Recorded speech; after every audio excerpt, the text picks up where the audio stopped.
Welcome to Meany Hall. Please take a moment to silence all cell phones and electronic devices. The use of cameras and recording devices is not permitted. Thank you.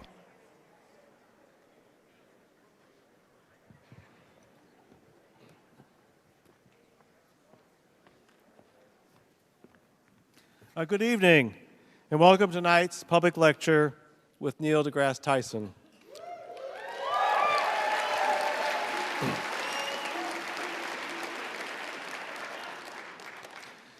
I'm Jerry Baldesty. I'm the Vice Provost and Dean of the Graduate School here at the University of Washington. This evening's lecture is a special occasion for us because it marks the end of the 40th anniversary celebration of the Graduate Opportunities Minority Achievement Program at the University of Washington.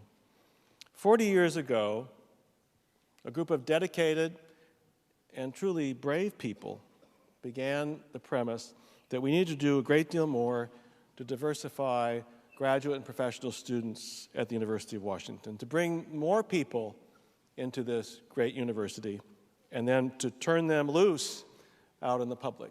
They really believed the mission of a public university was to educate everybody in the state of Washington and in the region. This has been a year-long celebration, and we've heard from a series of important scholars. They've shared their research on things such as Mexican migration and demographic changes. We've had a conversation about the value of diverse voices in the arts.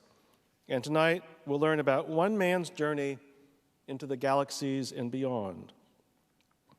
All of our speakers have been inspirational and have challenged us to think about what we can do to make a better future for all of us. This is our 40th anniversary year for the Graduate Opportunities Minority Achievement Program, and I want to acknowledge the work of this office in the graduate school, and especially the work of Associate Dean Juan Guerra, who has led for 5 years our efforts and our goals to recruit and retain the very best among our students. GOMAP supports important outreach programs, such as hosting tonight's special guests, future UW scientists, Seattle's very own Cleveland High School students. Where are you? Stand up, stand up, stand up.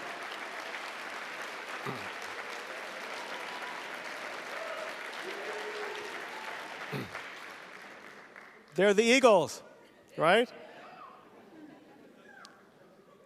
Study hard. Call me in about 5 years. We also have students here from Franklin High School, the Quakers. Where is... Yeah, okay, yeah.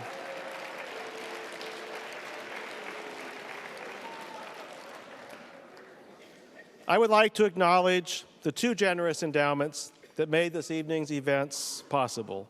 Established in 1961 and 1990, respectively, the Jesse and John Dans and the Mary Ann and John Mangles endowments allow the University of Washington to share many talented scholars with our community. And finally, I wish to express sincere thanks to all of you who have joined us here tonight, both here in Meany Hall and those of you online at uwtv.org.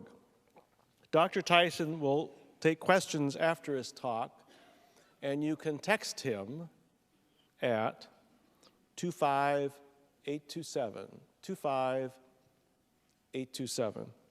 To ensure that we get it right, please begin your question with the word UW grad. Again, that's 25827 UW grad. Our speaker tonight, Neil deGrasse Tyson, will be introduced by UW astronomy graduate student Aoma Shields.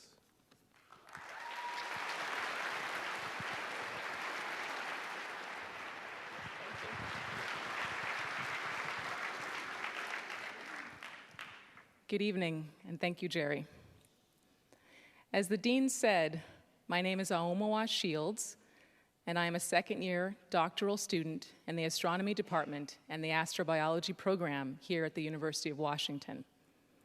I'm grateful to the Graduate Opportunities and Minority Achievement Program and to the Graduate School for the honor of introducing tonight's speaker. 3 years ago, I emailed a NASA administrator who I didn't even know and asked her for guidance. I'd had a taste of science TV show hosting and wanted more of it.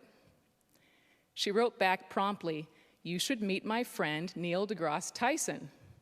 I'll introduce you. And by the way, he loves the movie Happy Feet. So you can't go wrong mentioning that." Dr. Tyson told me that a career in astronomy, be it research or science television, was self-limiting without a PhD. For his guidance and encouragement, I am forever grateful. Neil deGrasse Tyson was born and raised in New York City and graduated from the Bronx High School of Science. He earned his BA in physics from Harvard and his PhD in astrophysics from Columbia. Dr. Tyson has served on presidentially appointed commissions and NASA's Advisory Council to study the future and development of the U.S. space program.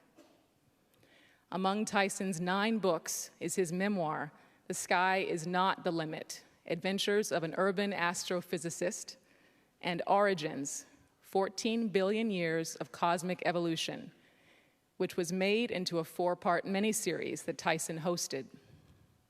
Tyson is currently on-camera host of PBS Nova's spin-off program, Nova Science Now. Tyson's latest 2 books are Death by Black Hole and Other Cosmic Quandaries, which was a New York Times bestseller, and The Pluto Files, The Rise and Fall of America's Favorite Planet. Tyson is the recipient of 9 honorary doctorates and the NASA Distinguished Public Service Medal. The International Astronomical Union celebrated his contributions to the public appreciation of the cosmos in their official naming of asteroid 13123 Tyson. Tyson is the first occupant of the Frederick P. Rose Directorship of the Hayden Planetarium. Please join me in welcoming Dr. Neil deGrasse Tyson.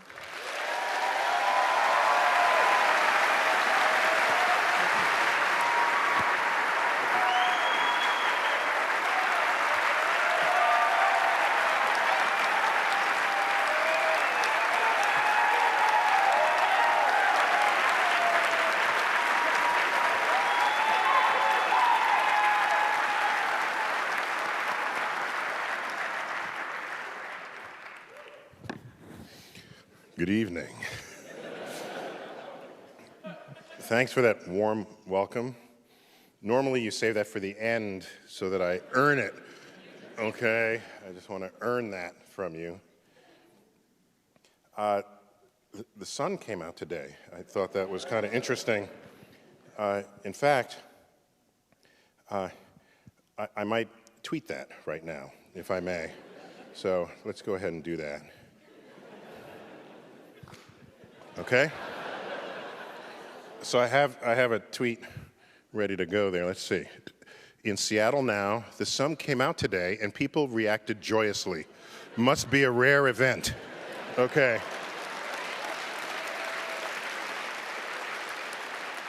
Okay. Okay. So we'll check back in on that later, why don't we? And let's get back to, am I there? Now, what I'm really going to do, this is really a talk on the musings of an astrophysicist. That's really what's going on here. This lecture might not even be coherent, because I'm just spilling out perspectives on things, just scattering them into the wind for you to receive, okay? So there's a little bit of everything tonight. I hope you don't mind. Now, often talks like this are just sort of loosely veiled commercials for some book somebody's going to sell. But this was no exception to that. No, actually, no, I don't like giving book talks because you can just read the book.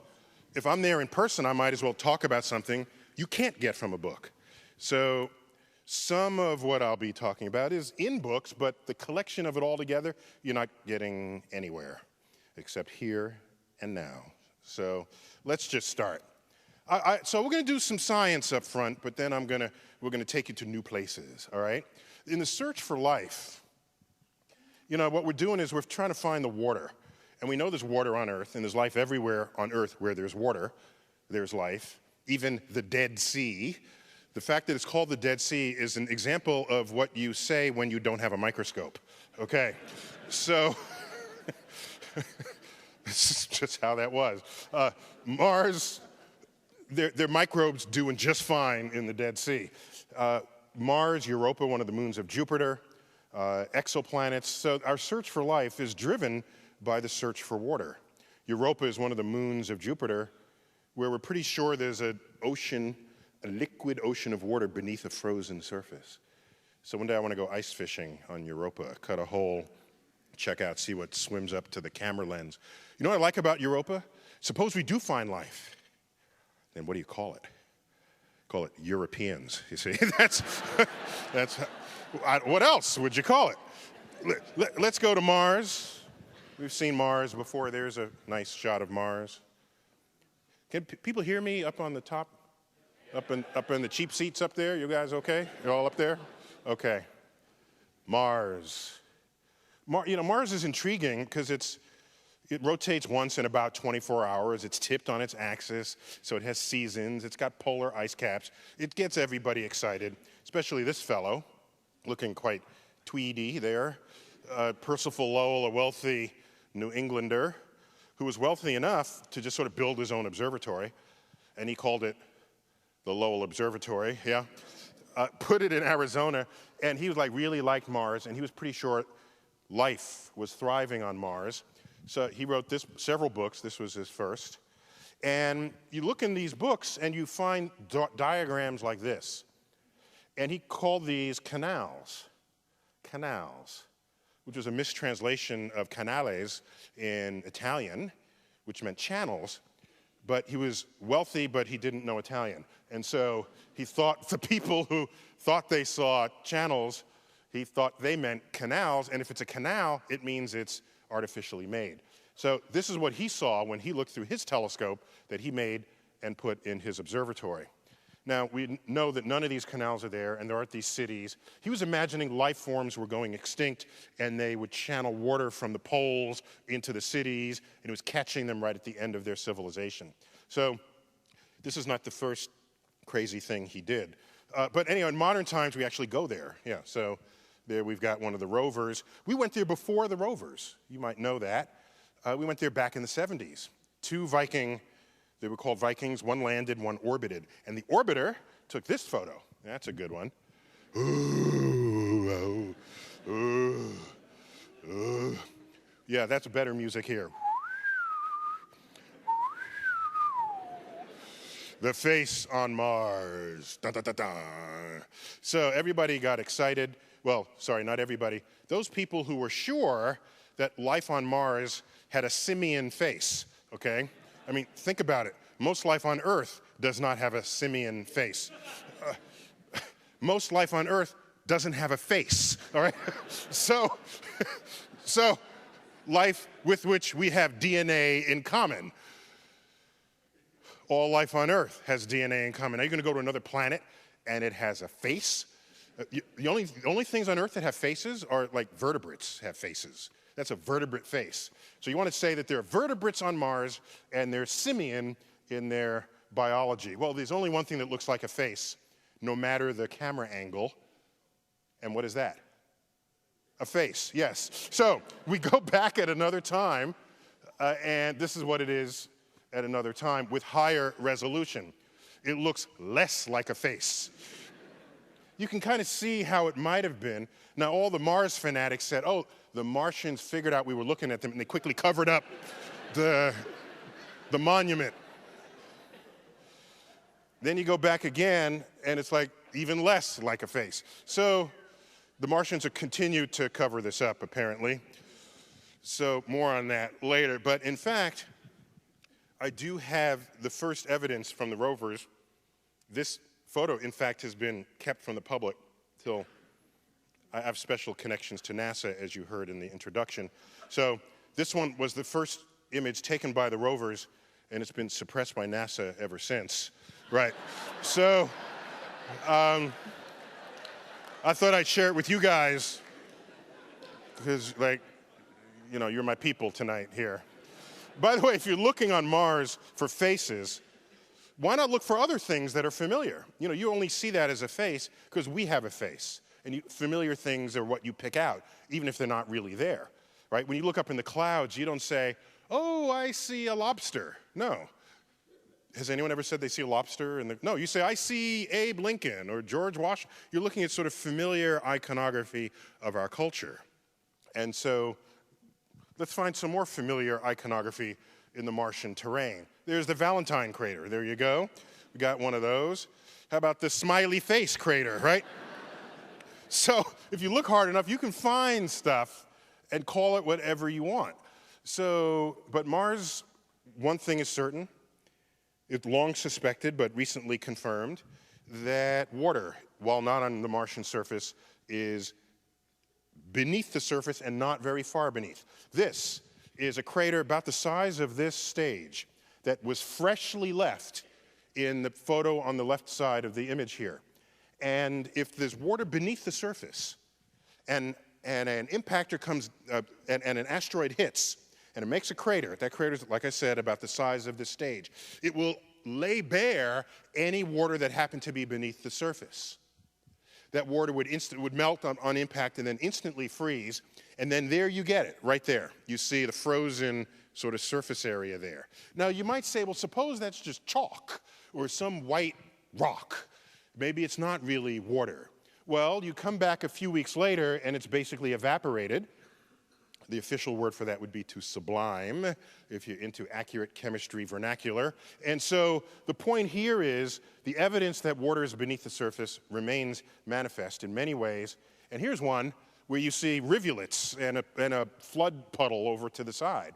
I mean, this is just, they're meandering riverbeds and river deltas, all of the telltale signs of water carvings that you fly over when you cross the Midwest in a plane. You see that on Mars. So definitely water's there. So water's good because maybe there was once life, but also water gives you energy. Did you know that the orange tank of the space shuttle has two tanks within it, one twice as large as the other? The big one contains hydrogen, the little one contains oxygen. You bring them together, the exhaust of that tank is H2O, otherwise known as water, and that is the very simple chemical formula for what's going on at the bottom, at the business end of the space shuttle. Okay? Now, it's also going up from the two solid rocket boosters on the left, but the main tank is essentially non-polluting because its exhaust is steam. The other two tanks, that's a different story. Let's go to Europa. This is the surface of Europa. This looks a little weird, but if you take pictures of the ice flows in the northern Atlantic, whatever ice flows remain, and you see them freeze, break, and refreeze, it looks exactly like this. There are places where you see cracks had developed and froze over again, interfering with previous places where tracks had gone through. So it's a rather busy place. It's been suggested that if you go to Europa, you don't actually have to dig through the ice. It might be a kilometer thick. You don't have to dig through because any place the ice cracked, water seeps up and then freezes again.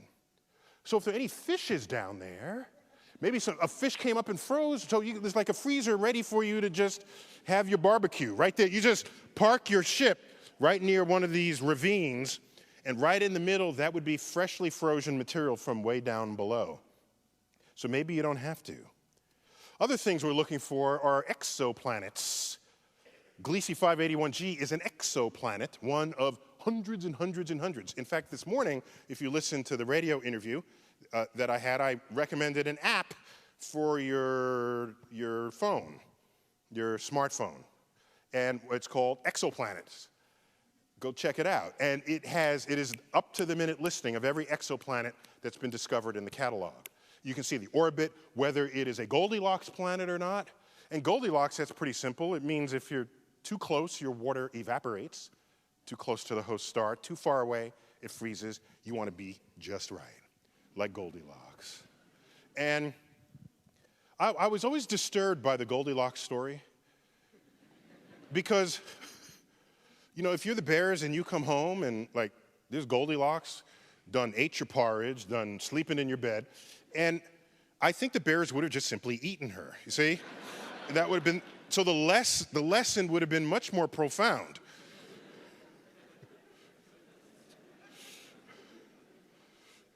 Bears, those bears would eat people, see? So that's what I'm thinking. So you can find the orb, so it's G right there at the bottom. And for that star, that G is in the Goldilocks zone of its host planet. So I just wanted to just sort of get all of that out of the way. Let's move on.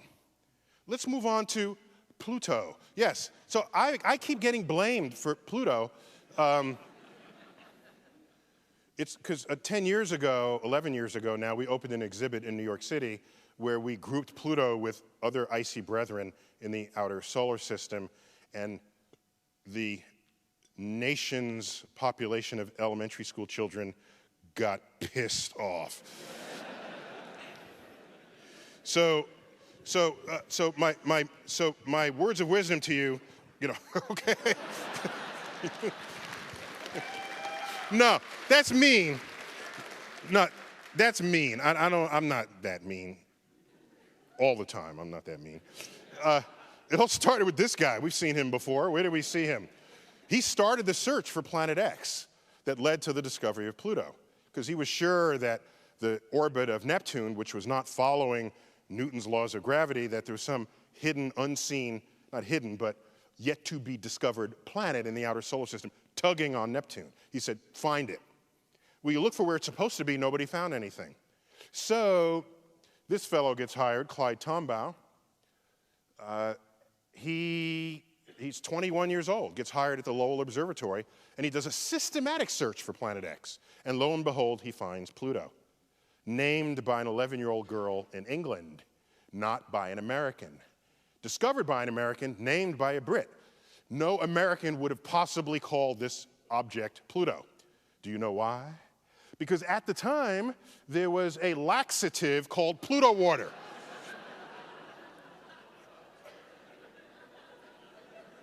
When nature won't, Pluto will. Relief for constipation. So no American is thinking, I'm going to name this new cosmic object after my bowels. That's not going to happen. So it got named in England. The problem is, with this discovery photo, Clyde Tombaugh used to joke. They said, how did you find Pluto after all those? So it was easy, because there was an arrow pointing straight to it. So,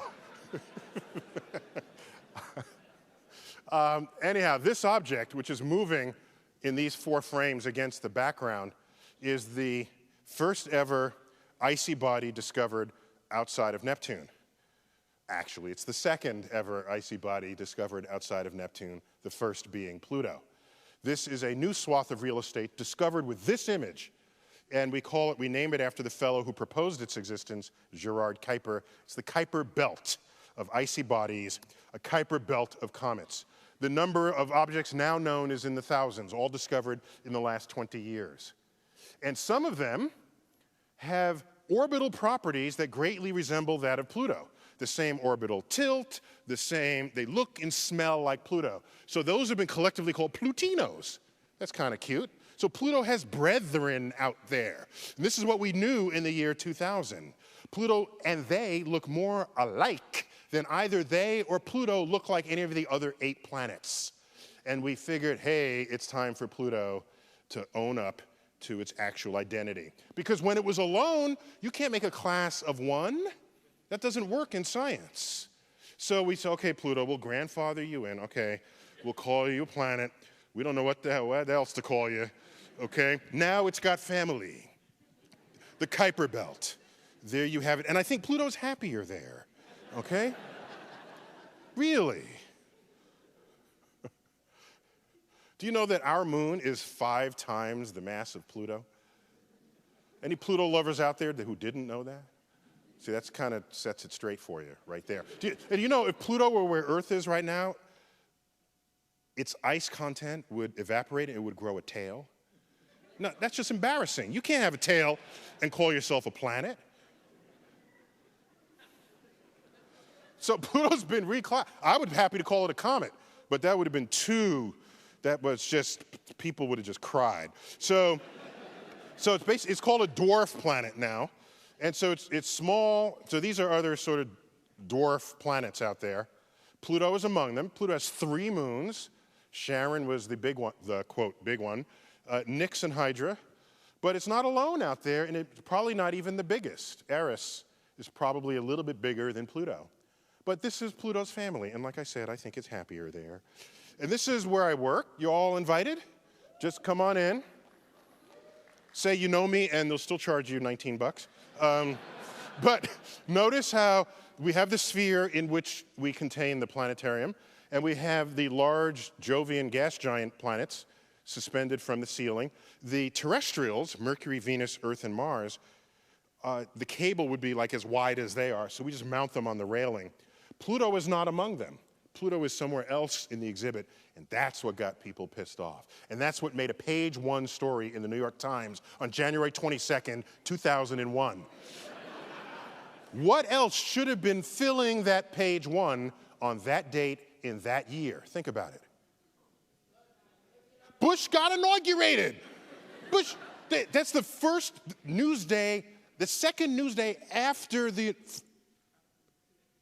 first news day after the inauguration news day. You inaugurated on the 20th, that news goes into the 21st. This appeared in the 20th. You'd think the whole page would be filled with information about Washington and the change of power. But there it was. Pluto not a planet, only in New York.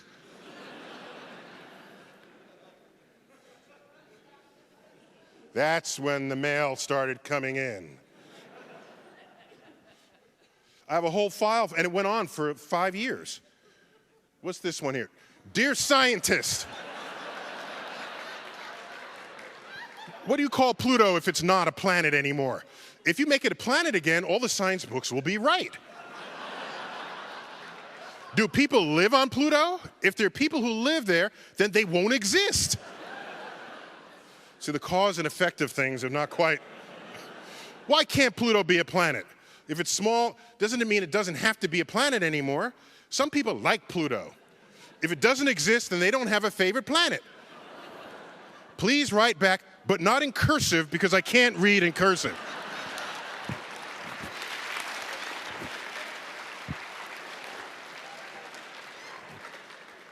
I got a whole folder of these things. My favorite comic, however, was this.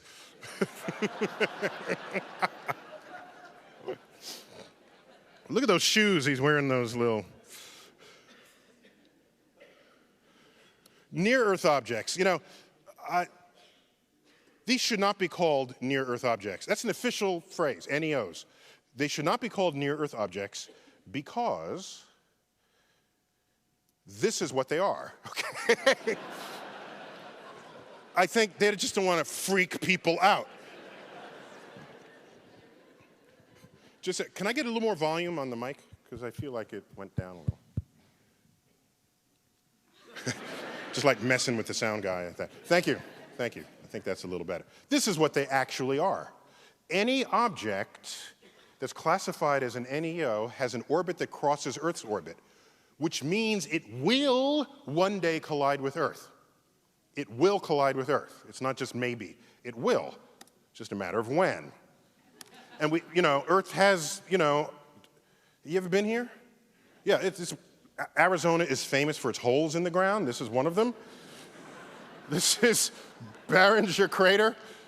I've been there. This thing it freaked me out when I first went as a kid. there was a road trip and went to the Grand Canyon and this.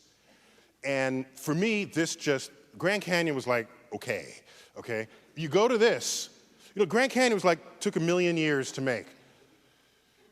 This crater took a 60th of a second to make, all right? It can bury a 60-story building and it's nearly a mile across. Well preserved because it's in Arizona where it doesn't rain much. So stuff gets hit. It can get hit multiple ways. This is an impact scar on Ganymede, one of Jupiter's moons, and here's multiple hits in a row, like it's like carpet bombing. Well, you can have an asteroid break up, typically a comet, break up from tidal forces. Then you have this whole stream of objects. Now, if they all just came straight in, you'd think they'd all just fall on top of each other and make the crater wider and wider. But the object it's hitting is also rotating. So each next piece hits slightly farther in the opposite direction of the rotation, and that's what happened here. So there's not a question about whether things get hit. And this would be a bad day on Earth right here. Artist illustration by Don Davis. And that's pretty big, though. That's even bigger than the one that took out the dinosaurs. That's bad. Another really bad one, yeah. Let's be a little more realistic. Here's one about the actual size that would have taken out the dinosaurs. The one that took out the dinosaurs is about the size of Mount Everest. And obviously, you're dead if if you're standing where it hit. You're dead immediately, all right? But it killed all the dinosaurs. 70% of all species on Earth went extinct after this thing hit. So our first indication that local phenomena can create global consequences climactically was gleaned by the computer models that analyzed this. Insights from the heavens. I once showed this, and someone in the front row, not even the back row, the front row raised a hand and said, "Is that an actual photograph?" And I was ready just... Now, front row people should know better. It's the back row people. Front row asked that. I was ready to just give up. We'll just go home. Then I said, well, let me play with that a little. Yes, it is. The pterodactyl had a digital camera, and we pulled the chip out of it, and it still had the... where do you go with that? Man. We have an asteroid headed towards us. It's called Apophis, the Egyptian god of darkness and evil. Not named by accident, that. Discovered in 2004, December. You probably didn't know when it was discovered because it was discovered the same week of the Indonesian tsunami. So rightly, it was buried in the news cycle. However, the reason why this is important is the very first calculation showed that there was something, I forgot the exact number, it might have been like a 1 in 10 chance that it would collide with Earth on April 13th, 2029. April 13th, which, by the way, is a Friday, the 13th. And so this is the size of the Rose Bowl, this thing. And it would be the biggest thing ever known to hit Earth in recorded history. Not as big as the dinosaurs, but during human occupation of the world, this would be the biggest thing we would know. So better data came along, and we learned it would not hit us then, but it could hit us the next time around if it threads a keyhole, a very narrow set of orbits. If it has one of those trajectories, Earth's gravity on it would be just right. Earth's gravity on it would be just wrong, okay? to bend it in such a way so that 7 years later, it will hit Earth. So you want to make sure this does not go through the keyhole. And we have sort of top people working on this, and one of them is sort of a gravitational tractor beam, where if I'm the asteroid and this is the spaceship, you bring a spaceship close to the asteroid, and then their mutual gravity will want them to come together. But you fire some retro rockets to prevent that. And each time you fire the retro rockets, you're effectively tugging the asteroid out of harm's way, gravitationally. You don't have to tug it by much. You move it sideways a little, that amount continues to drift, and it will miss Earth entirely. So this would be a mission of the right timetable to design, build, and send to Apophis to save the Earth. That's what Bruce Willis is for in this case. If it goes through the keyhole, it will hit us April 13th, 2036. That's a Thursday, by the way. Okay. If it goes through the center, by the way, the chances of this now, our data tell us, is several in a million. So you say, oh, not worry about that. But there are people who buy lottery tickets with worse odds than that, expecting to win. So at some point, you got to sit down and pay attention, even if it's several in a million. So if it threads the center of the keyhole, it'll hit Santa Monica, it'll hit 500 kilometers west of Santa Monica, plunge into the ocean to a depth of 3 miles, cavitating the ocean to a width of 3 miles. It'll explode, that's the cavitating force, and send a tsunami 50 to 5 stories, so 50 feet tsunami, 5-story tall, that will come to the west coast of North America and basically wipe it clean. Okay? And so this hole in the ocean is what made the first tsunami, but then there's the matter of the hole in the ocean. If you're in an ocean and you have a big hole, what is the first thing you're going to do? You want to fill in the hole. So your water fills in the hole, and the act of doing so splashes into the center with such ferocity that it rises high, falls back down, cavitating the ocean again. This will happen about 40 times before it dampens out completely. And so that means there are about 40 tsunamis that'll come into the coast. And so they'll come in, it'll go through the $1 million Malibu homes, then the next tsunami say, I need your water, please. So then the water goes back out, it takes the home with it, you know? And then the next tsunami comes and brings the home back in a slightly different shape, right? Right? And this continues, and all this, what we would call civilization on the coast, becomes an ablative, churning, destructive force that wipes the entire west coast of the United States clean. Nobody has to die. We would know when this would happen to the minute. 2 people will die. The stupid surfer, okay? that guy's gonna die, okay? First, okay, ready for the second person? The stupid weatherman, okay? You ever see these guys? Bring the camera a little closer. You can see the waves. The people who want to get close to the hurricanes, those weather guys, that's the second person who dies. Everyone else is good to go. Let's move on. Black holes. I told you I have special access to NASA. And so this image is, in fact, the very first ever color image of a black hole here. Notice the detail on the left.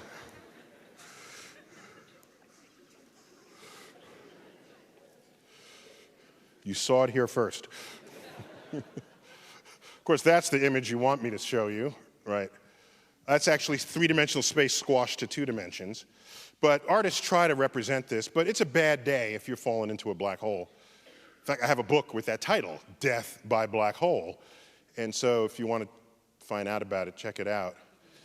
It's the experiment you do once in life and in death. Super duper black holes lurk in the centers of galaxies, and they beam rays out. I mean, they're destructive forces in the universe, and they're extraordinary for how much they're able to concentrate energy in a very small place. And if you fall in, you're never coming out. But everything else that tries to get in, it can't. It gets really hot, and it radiates out in these jets. So that's a black hole jets, because matter is trying to get in down the toilet bowl, and it all can't fit at the same time. And it heats up in the effort to do so. So I couldn't do this without showing you some black holes. Now, dark matter, dark energy. We don't know what dark matter is. It's 85% of the gravity of the universe is dark matter. Is something we don't know what it is. So we just call it dark matter. We don't know what. The universe has some pressure in the vacuum that's making it accelerate in its expansion against the wishes of gravity. We don't know what that is either. We call that dark energy. This sounds like we know something. We don't. I could call this Fred and Wilma, okay? It doesn't matter. We are dumb stupid about what these two things are, all right? Now, normally that's not a problem, like, until you look at this chart, okay? So everything we know about the universe, what we're made of, galaxies, stars, planets, that's all right here. So, according to this chart, we are 96% stupid in the universe. You're happy about that, apparently. I don't know what that means, you know. Are you applauding my honesty? Are you applauding, you're celebrating the stupidity of our species?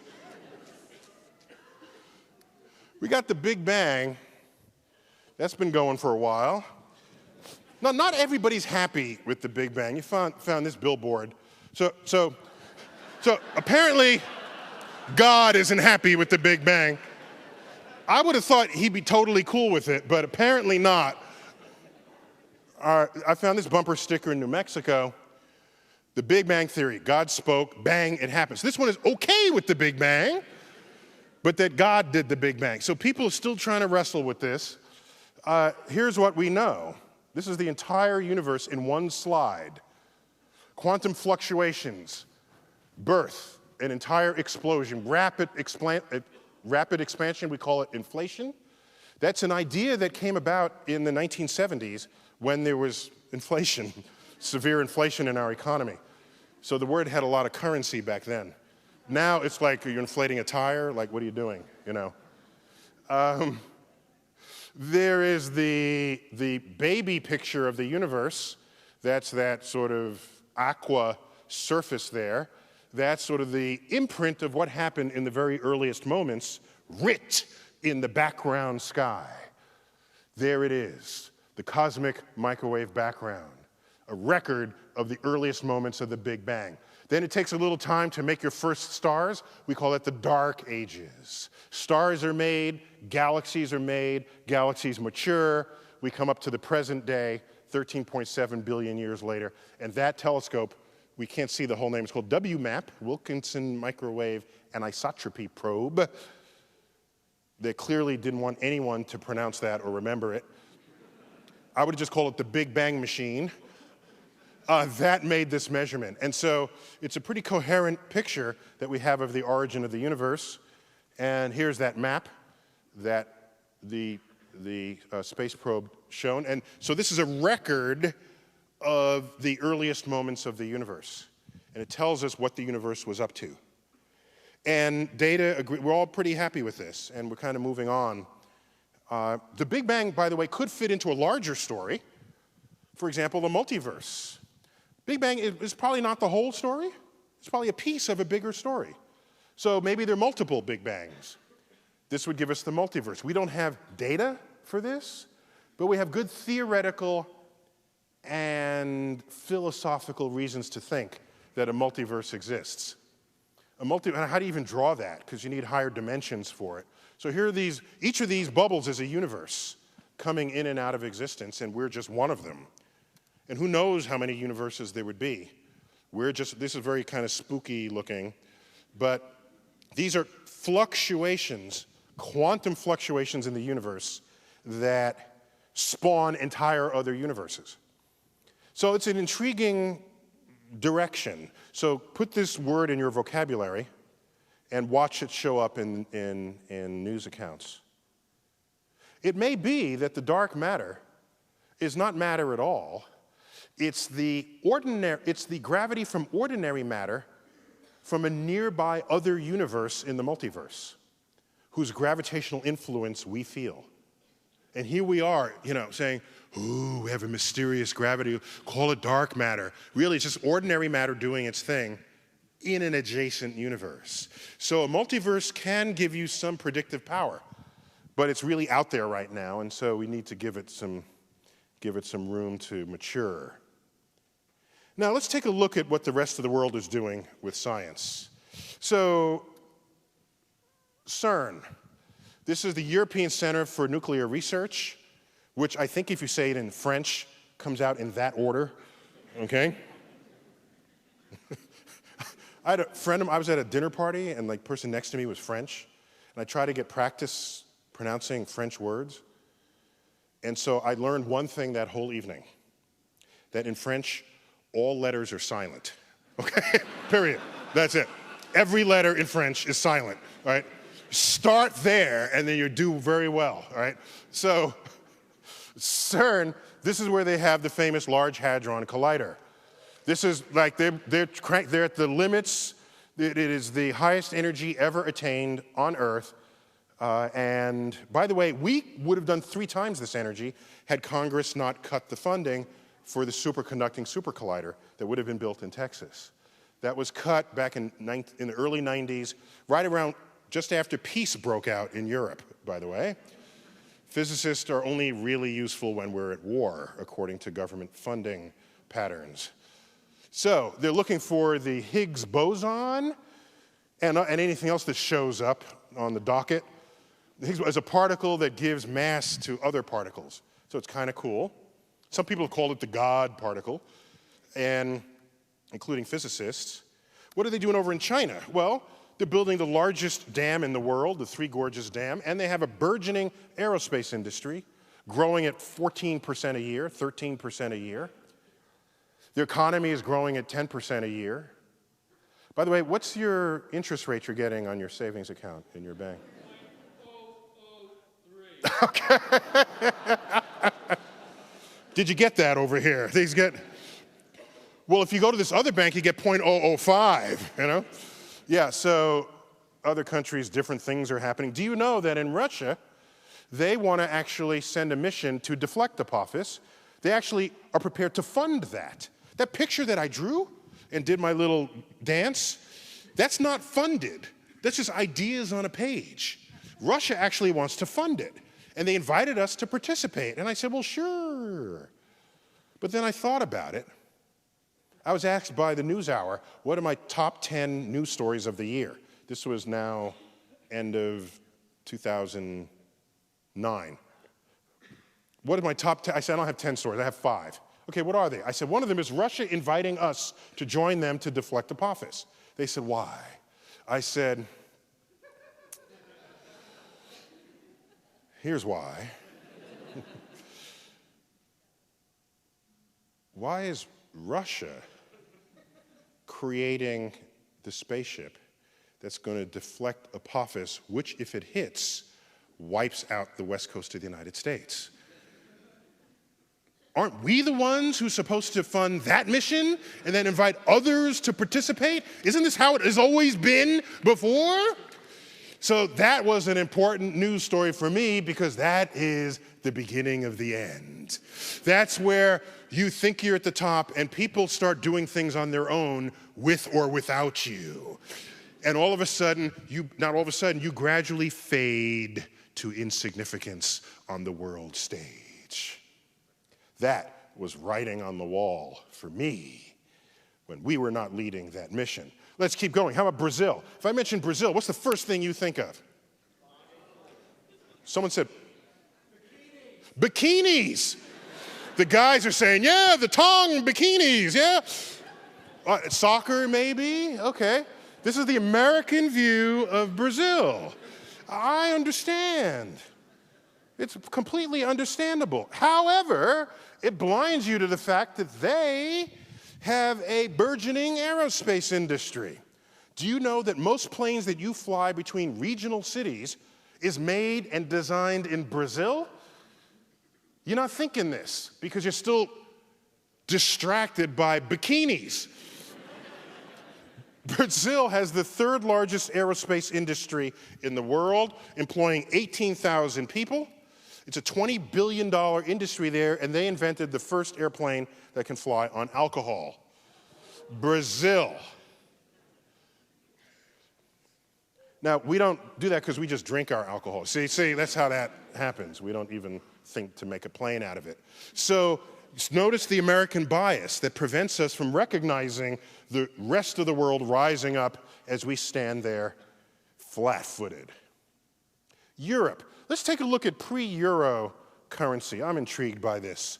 Before the euro came out, Europe valued, they still do, they value their scientists enough to put them on their currency.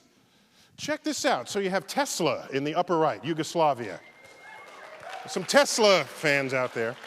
We got Copernicus, and who do we have? We have Marconi down here, and who pioneered radio communication, and and we have Saint Ashupa right here, not a scientist, but an aviator. And who's the cute little guy? Who's the little boy here? Who's that? Who's that together now? The Little Prince, of course. Who here did not know that that's the Little Prince? Admit it. Okay. So you guys are honest. Everyone else is lying, all right? The Little Prince landed on an asteroid, by the way. The name of that asteroid was called B. Anybody know the rest of the numbers? Oh, okay, that's a good guess. Wrong, but it's a good guess. 210.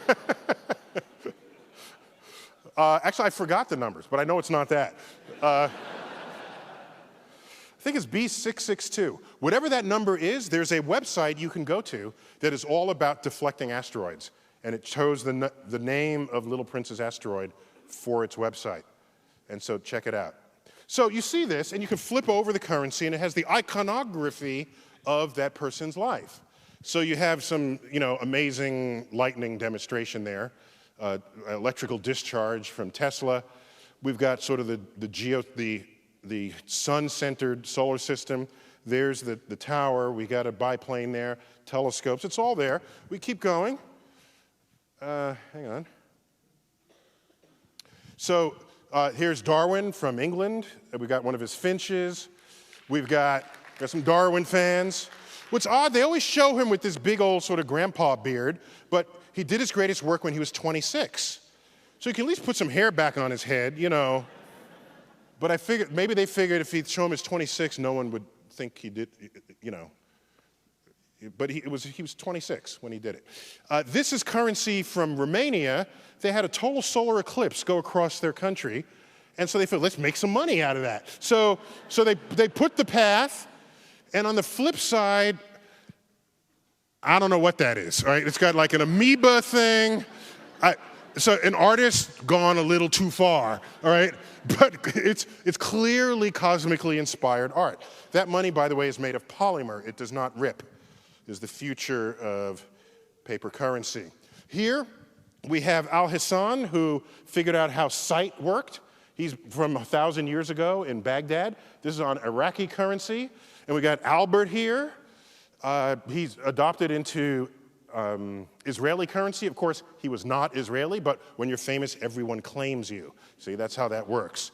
All of these folks are scientists. Keep going. We've got Euler and Galileo and Gauss and Faraday and Pasteur. All letters are silent. Pasteur. And I don't know what they're doing to this dog here. I'm not even going to ask.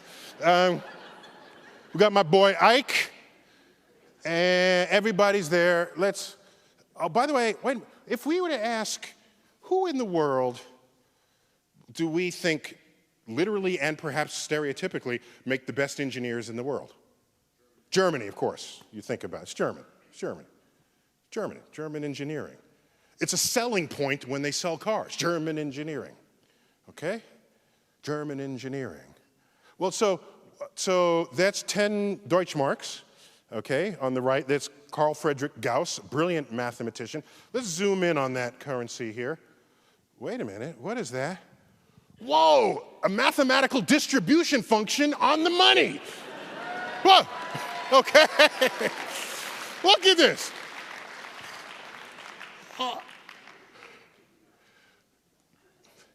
Imagine how different America would be if we had equations on our money.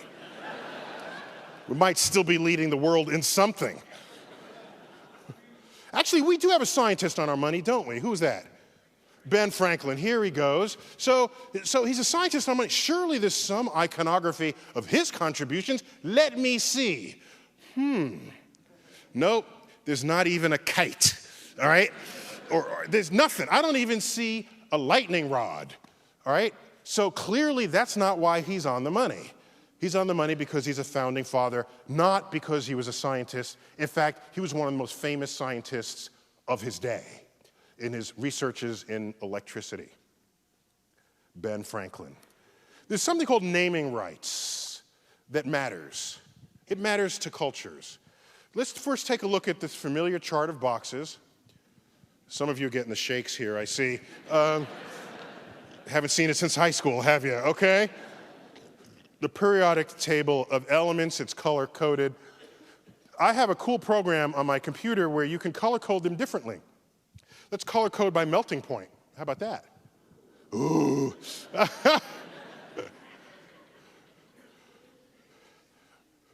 It's like there were 7 orgasms in the audience when I saw this. I'm certain of it. Okay. Chemistry geeks all the way. So, your highest melting point is more red and lowest. So your lowest melting point is actually helium. Your highest melting point is carbon in the upper right. But there's a group here. So you have wolfram, rhenium, and osmium. Wolfram, otherwise known as tungsten, had Edison access to, if he had access to this chart, he would have found tungsten immediately. Most of his experiments were sort of just trial and error. He could have gone straight to tungsten, put it in his light bulb, and he would have been good to go. So it's an interesting way to organize this. I could do it by discovery date. This is before any element was actually discovered by anybody, and so it just lists the elements known to the ancients.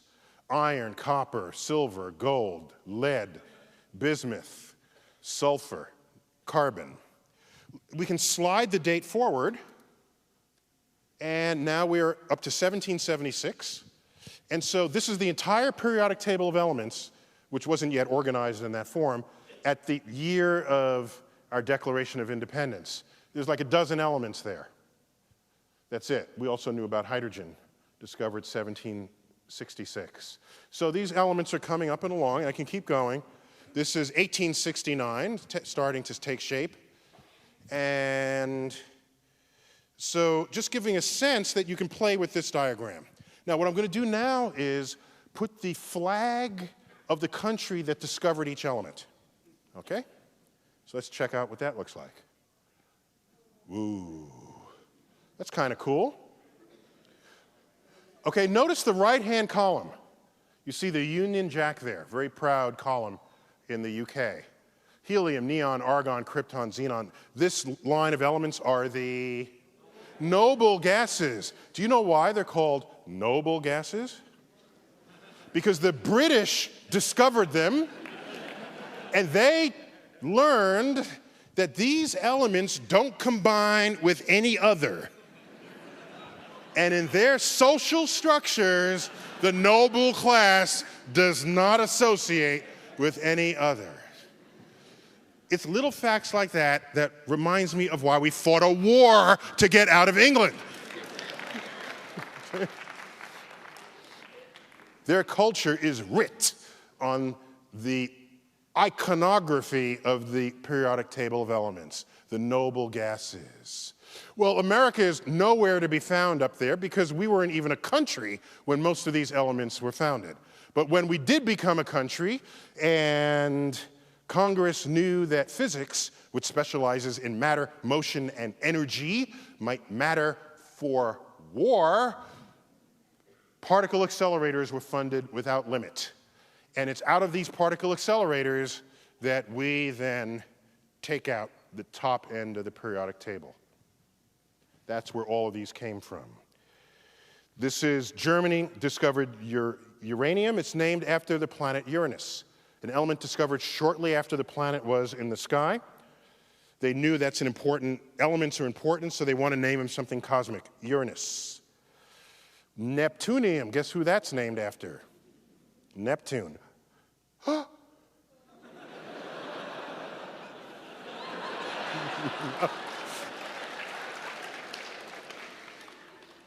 Pu. Plutonium. Pluto gets discovered in 1930. This element gets discovered in 1940. It's right in line with Uranus, Neptune. They name it Pluto. on the false pretense that it was a bona fide planet. Pluto got on there on false pretense. But look at this. We discover all these, so we get to name them. This is Americium, named after America. This is Californium. This is Berkeleyum. Right? These are places where you have particle accelerators discovering elements. It's naming rights.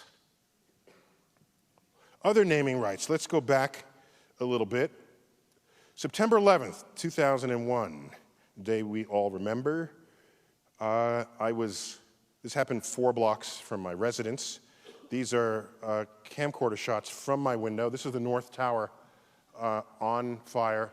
The South Tower had just been hit about the 20th of a second before this frame was taken. You can see a piece of it punching out and the shadow of that.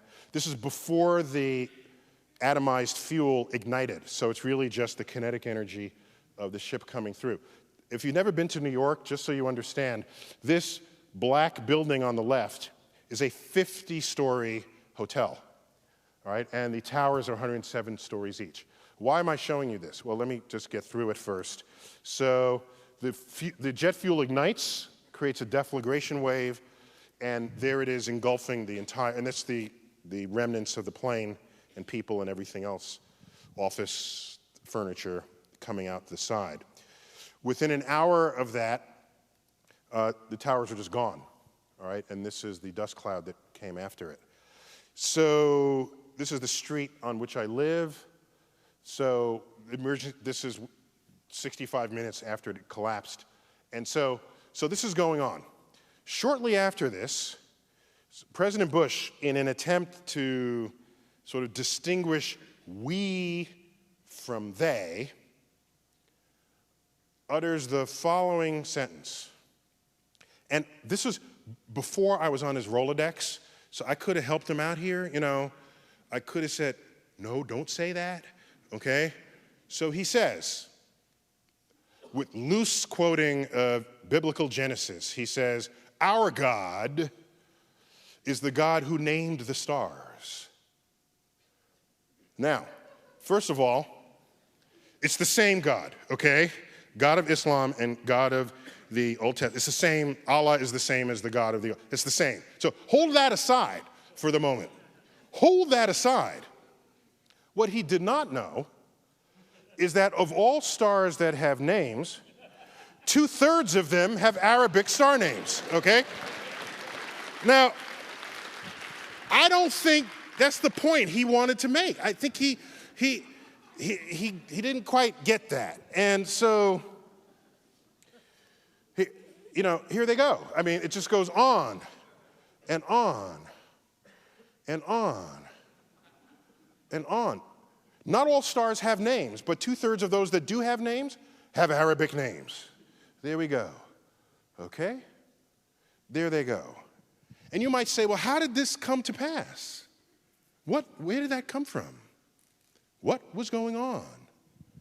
Because if you think of the Middle East now, and it's not where you're not saying, hey, these are folks naming stars. You go back 1,000 years, Islam, 800 to 1100.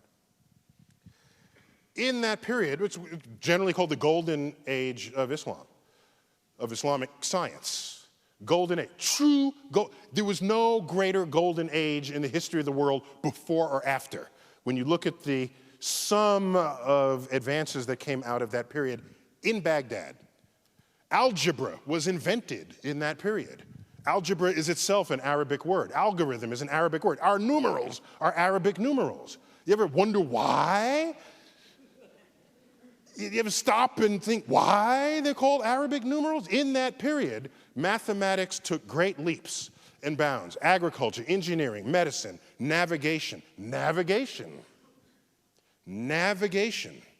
Star maps were made to assist navigation. Astrolabes were crafted. Then it all stopped. It ended. If you're a historian, typically you focus on history as marked by changes of kings and leaders, and wars. That's the lens through which many historians look at the past.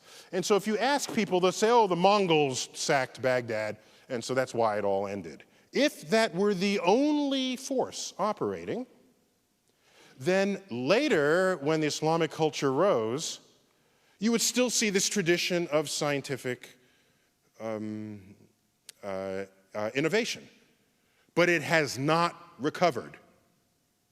It has not come back at all compared to what was going on in that 300 years. And what you do is you read the writings of al-Ghazali, who is a Muslim cleric, and he was to Islam what St. Augustine was to Christianity. What he did was he taught you how to be a good Muslim.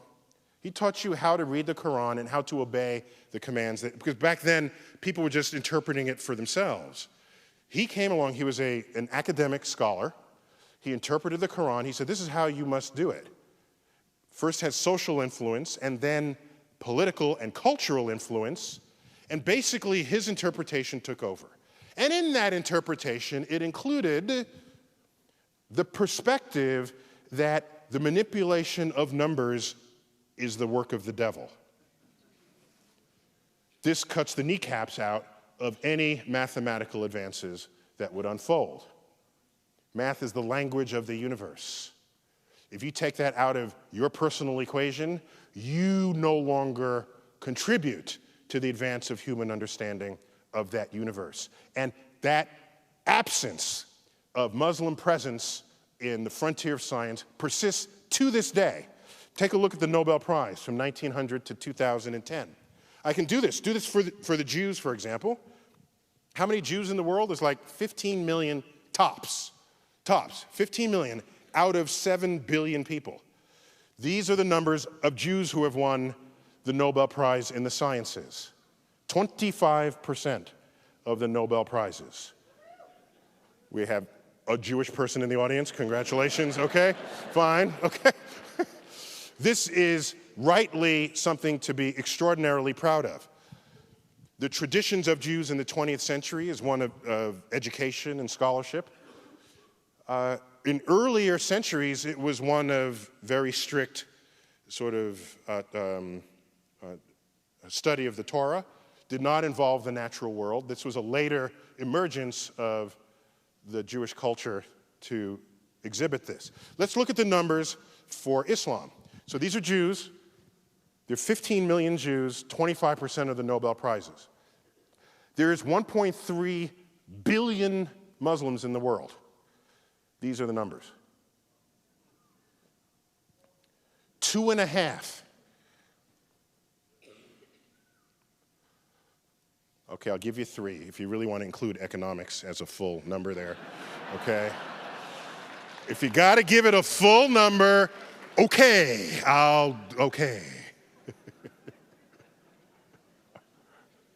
Now, for me, by the way, you can analyze this in any number of ways.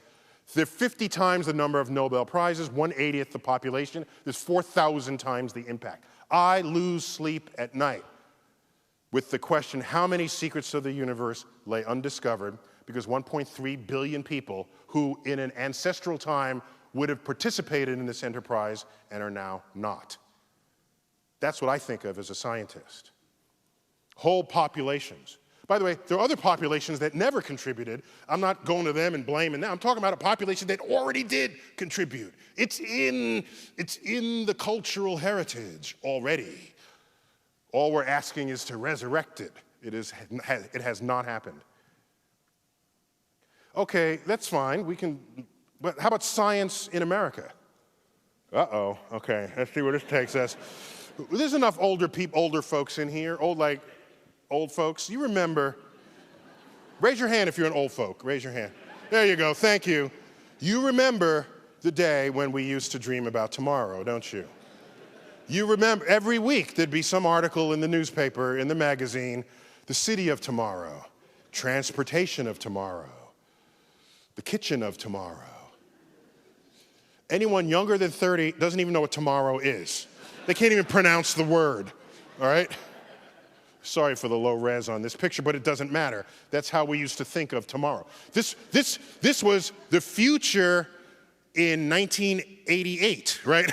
This is drawn in the 1950s, in 60s, thinking about the 1960s, thinking about the 1980s. Let's take a close look at what's going on in America. I think we have fear of numbers. For example, okay, here goes one. Maybe it's not fear, maybe it's ignorance of numbers. Okay.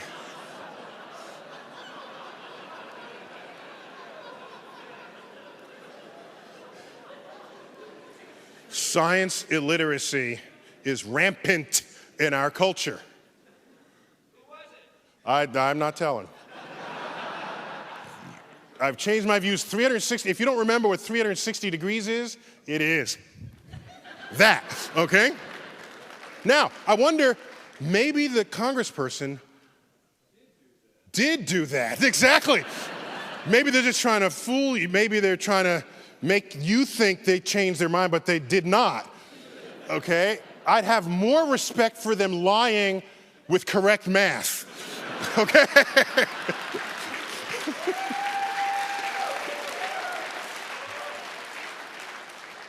But I'm pretty sure he was telling the truth with math ignorance.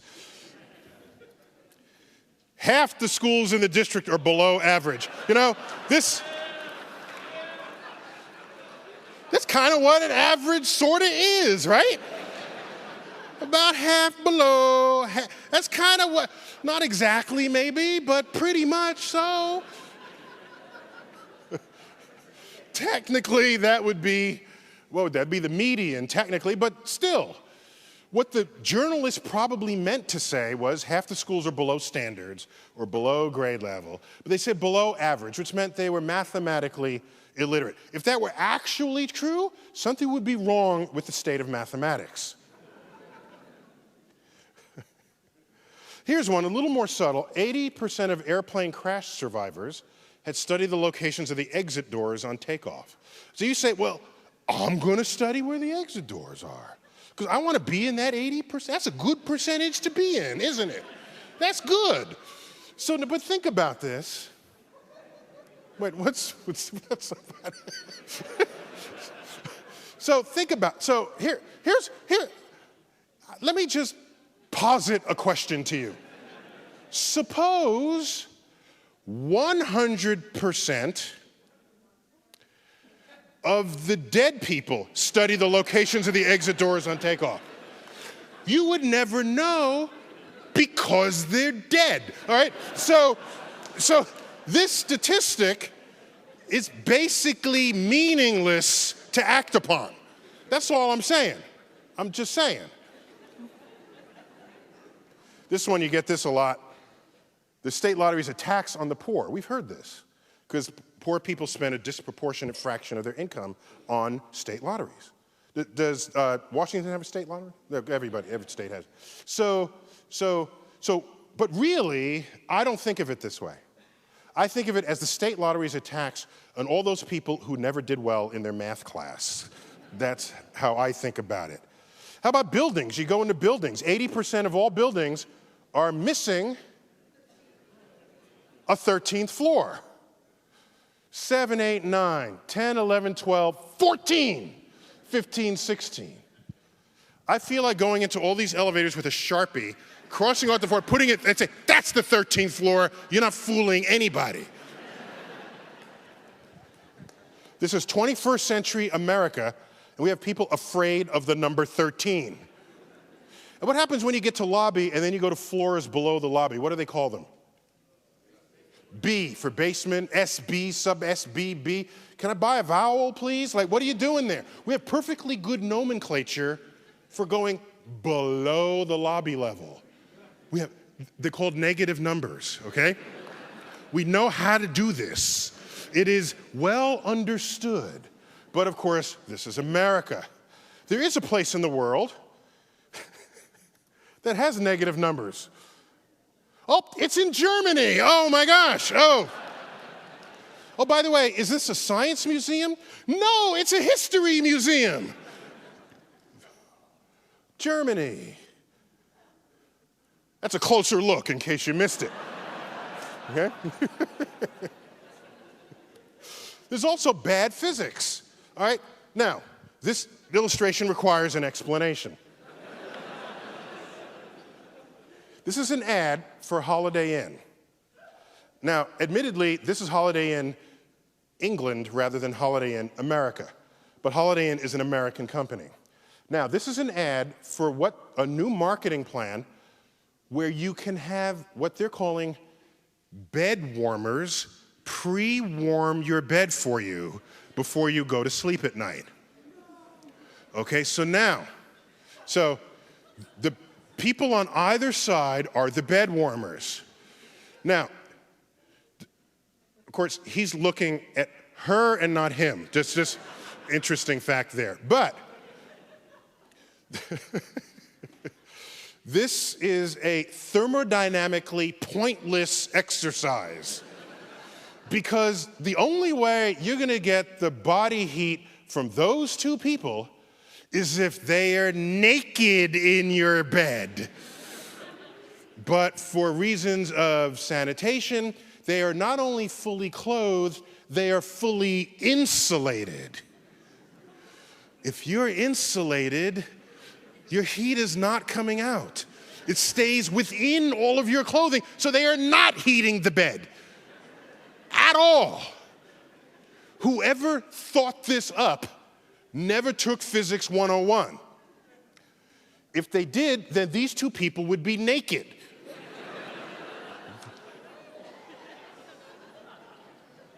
I got another one. Is there any Bayer, the Bayer Corporation, do they have plants out here? No? Good, okay. This is an ad from Bayer where they are boasting that they send their scientists into the schools to help out. So Bayer employees volunteer in a hands-on, inquiry-based program, making science make sense, to help kids develop a lasting passion for science. You're on. Try to get them interested. Now, first of all, they've got a black kid and a woman. Like, apparently these are the problem cases that you got to get interested. Like, how about the white kid with the tattoo who just got off the motorcycle? Where's he? Okay? But, okay, so these are the problem kids, okay? The woman and the black kid. All right, let's see what we're trying to get them interested in. Try to get them interested in why lighter things fall faster than heavier things.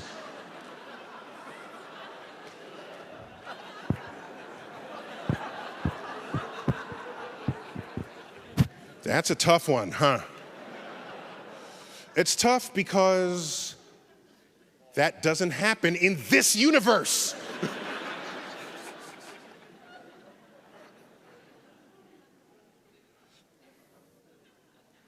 Yes, they would finally fix the ad.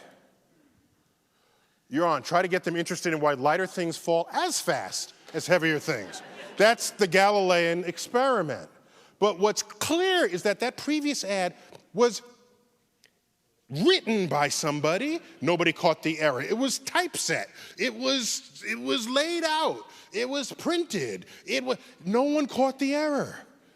Nobody in the entire chain of command, from the first person who composed it to the copy editor of the magazine ad. So what's clear is that that whole chain of people are the ones who should be in this photo, and not these two kids.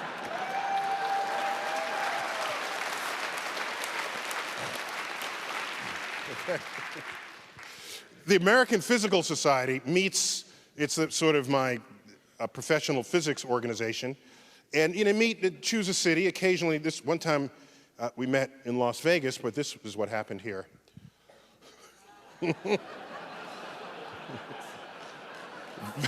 Vegas asked them never to return to the city.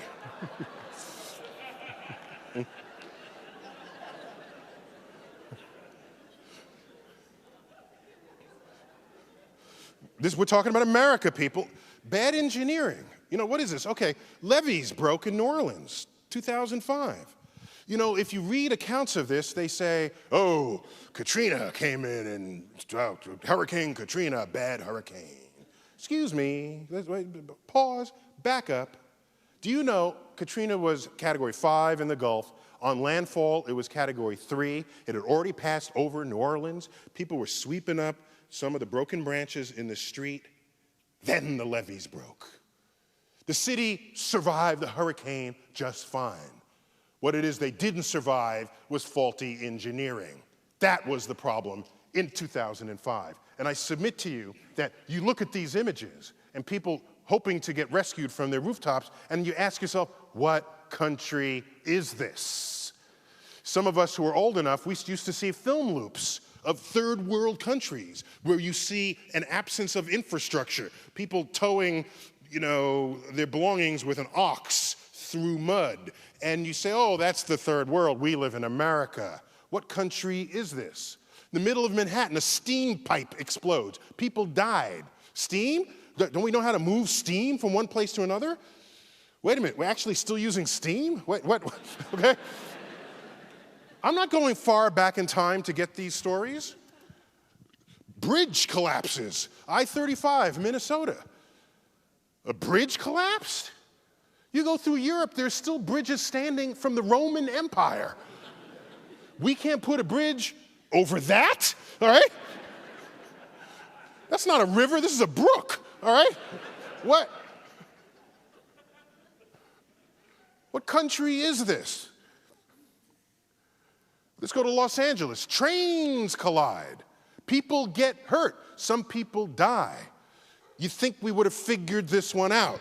A train comes this way, you don't send another train the opposite direction on the same track. That would be like commandment number 1. All right, Railroads 101. A crane collapsed. Back in New York, a crane collapsed. What, you can't hold up a crane? What country is this? Hurricanes come. We say, run! Now, here's what's interesting. I think these people already know about this, okay? So, this is useless information to all these people. Now, here's what happens. If you don't have scientists and engineers in your midst, when a hurricane comes or some kind of natural disaster, your first thought is stockpile food and run. But if you're an engineer or a scientist and the disaster's coming, you say, how can I avert that disaster? I foresee a day where a hurricane forms in the Gulf. You put in some kind of apparatus that taps the energy of that hurricane, and that energy drives the electricity of the city that would otherwise be destroyed by the hurricane had it continued to go through. That's the kind of thinking that needs to go on in this world.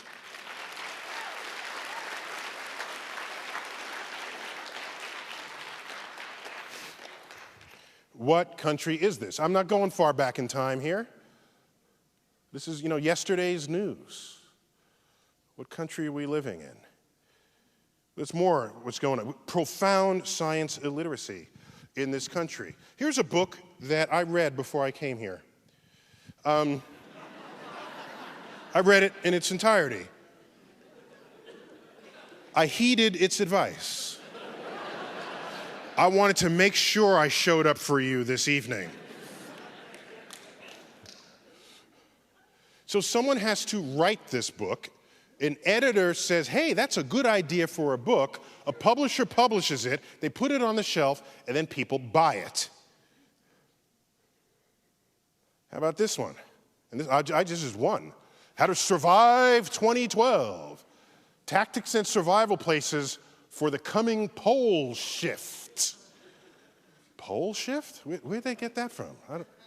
The pole? The end of the world? In there is the Mayan calendar. Because clearly the Mayans knew more about astrophysics than any of us do today. Clearly. And wait a minute. Next Saturday. Whoa, next Saturday. Whoa. What country is this? What millennium is this? So what's interesting is originally they said the world was going to end May 21st, but then that was revised, and so apparently the 21st is only Judgment Day, so Jesus is coming on the 21st, and I'm guessing that he's really pissed, okay? So, at human beings. So, 5 months later is the asserted end of the world, as evidenced right here, the end of the world, and there's not much sand left in that clock. You can translate this into any language. There's an audio reading of this, and you can get the printer-friendly PDF version of this account. What country is this? I'll show you where this answering the question, did human beings, as we know them, develop from an earlier species of animals? This is simply evolution by natural selection. So if you're this is countries ranked, sort of Western countries and countries that are otherwise developed by the modern use of that word. So if you're this sort of the green bar, it means yes to that question, which means that you're convinced by evolution. If you're this sort of amber bar on the right, it means no. And if you're the white in between, it means you're unsure. So America's got to be up there somewhere. No, Iceland, Denmark, Sweden, France, Japan, Britain, Norway, Belgium, Spain, Germany, Italy, Netherlands, Hungary, Luxembourg, Iceland, Slovenia, Finland, Czech Republic, Estonia, Portugal, Malta, Switzerland, Slavic Republic, Poland, Austria, Croatia, Romania, Greece, Bulgaria, Lithuania, Latvia, Cyprus, United States of America, edging out Turkey by a nose. There it is. What country is this? Maybe we should just move back to the caves. Let's analyze it a little further. Here's a map. This map has the area of each country apportioned according to their surface area on a globe, which means it's a normal map. Okay, so, so what we're about to do is morph the area of each country according to how much peer-reviewed science research is conducted in that country. Okay, let's do that. So this is a measure of who's doing the most science in the world. Some countries will shrink relative to that area you see here. Others will expand depending on how active they are in science. So let's check out what happens when we do this. Well, the United States is sitting fat and pretty there, I'd say. That's America, yeah. Yeah, okay. Wait, what's that big purple region away? Whoa, what was that? What's that purple? Whoa. What country is that? Japan, kicking major science butt on the map right there. One of the great tragedies is Africa shrinking to nothing in area on this chart. Compared with the area it actually occupies in the world, that is a modern day tragedy right there, given the natural resources that are prevalent within it. Europe is huge. They split formerly Eastern Europe, that's in blue, from Western Europe, that's in those shades of pink. So, and there you have Brazil, that's the aerospace industry kicking in there. All right, you look at this, you say, hey, we're doing pretty good. Tyson, what are you complaining about? Okay? Okay? This is the wrong map. What you want to look at is not how much science is going on, no. You want to look at the change in how much science is going on from the year 2000 to 2010. That's the trend line. That is the future of the world.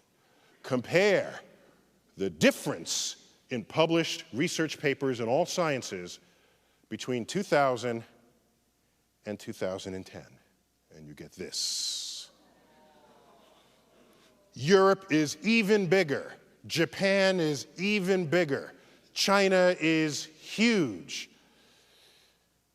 Africa is even smaller. This is the changing landscape of the world. As everyone else understands the value of innovative investments in science and technology in ways that we do not, we slowly fade. This is the fading that worried me when Russia says, oh, you guys want to join us for a mission that will save your West Coast? You say, well, sure, well, we got our space program. We lead the world in space. How about space? We've got some faulty memory going on. One of them is that we're space pioneers. That's a faulty memory. Okay? Yuri Gagarin was launched into orbit 50 years ago, April 12th. Okay? We all know that. Did you know, however, that he, and I tweeted this, by the way, he was the fourth mammal to achieve this feat after dogs, guinea pig, and mice. Then we sent a human, they all Russian, a Russian dog, Laika, guinea pig and mice, then Yuri Gagarin. So let's look at the full list. Dogs, in order, dogs, guinea pigs, mice, Russian human, chimpanzee, American human. Does that sound like we're pioneers here? We come behind Russian mice. The Russians did all this first. They came up with the rocket formula, for goodness sake. This is the formula that tells you that most of the fuel in your rocket that's yet to be burned requires fuel to lift it to a place so that you can later on burn it. That's why the Saturn V rocket, 32 stories tall, the astronauts are in the up a little bitty bitty, and all the rest is a bomb, basically, all right?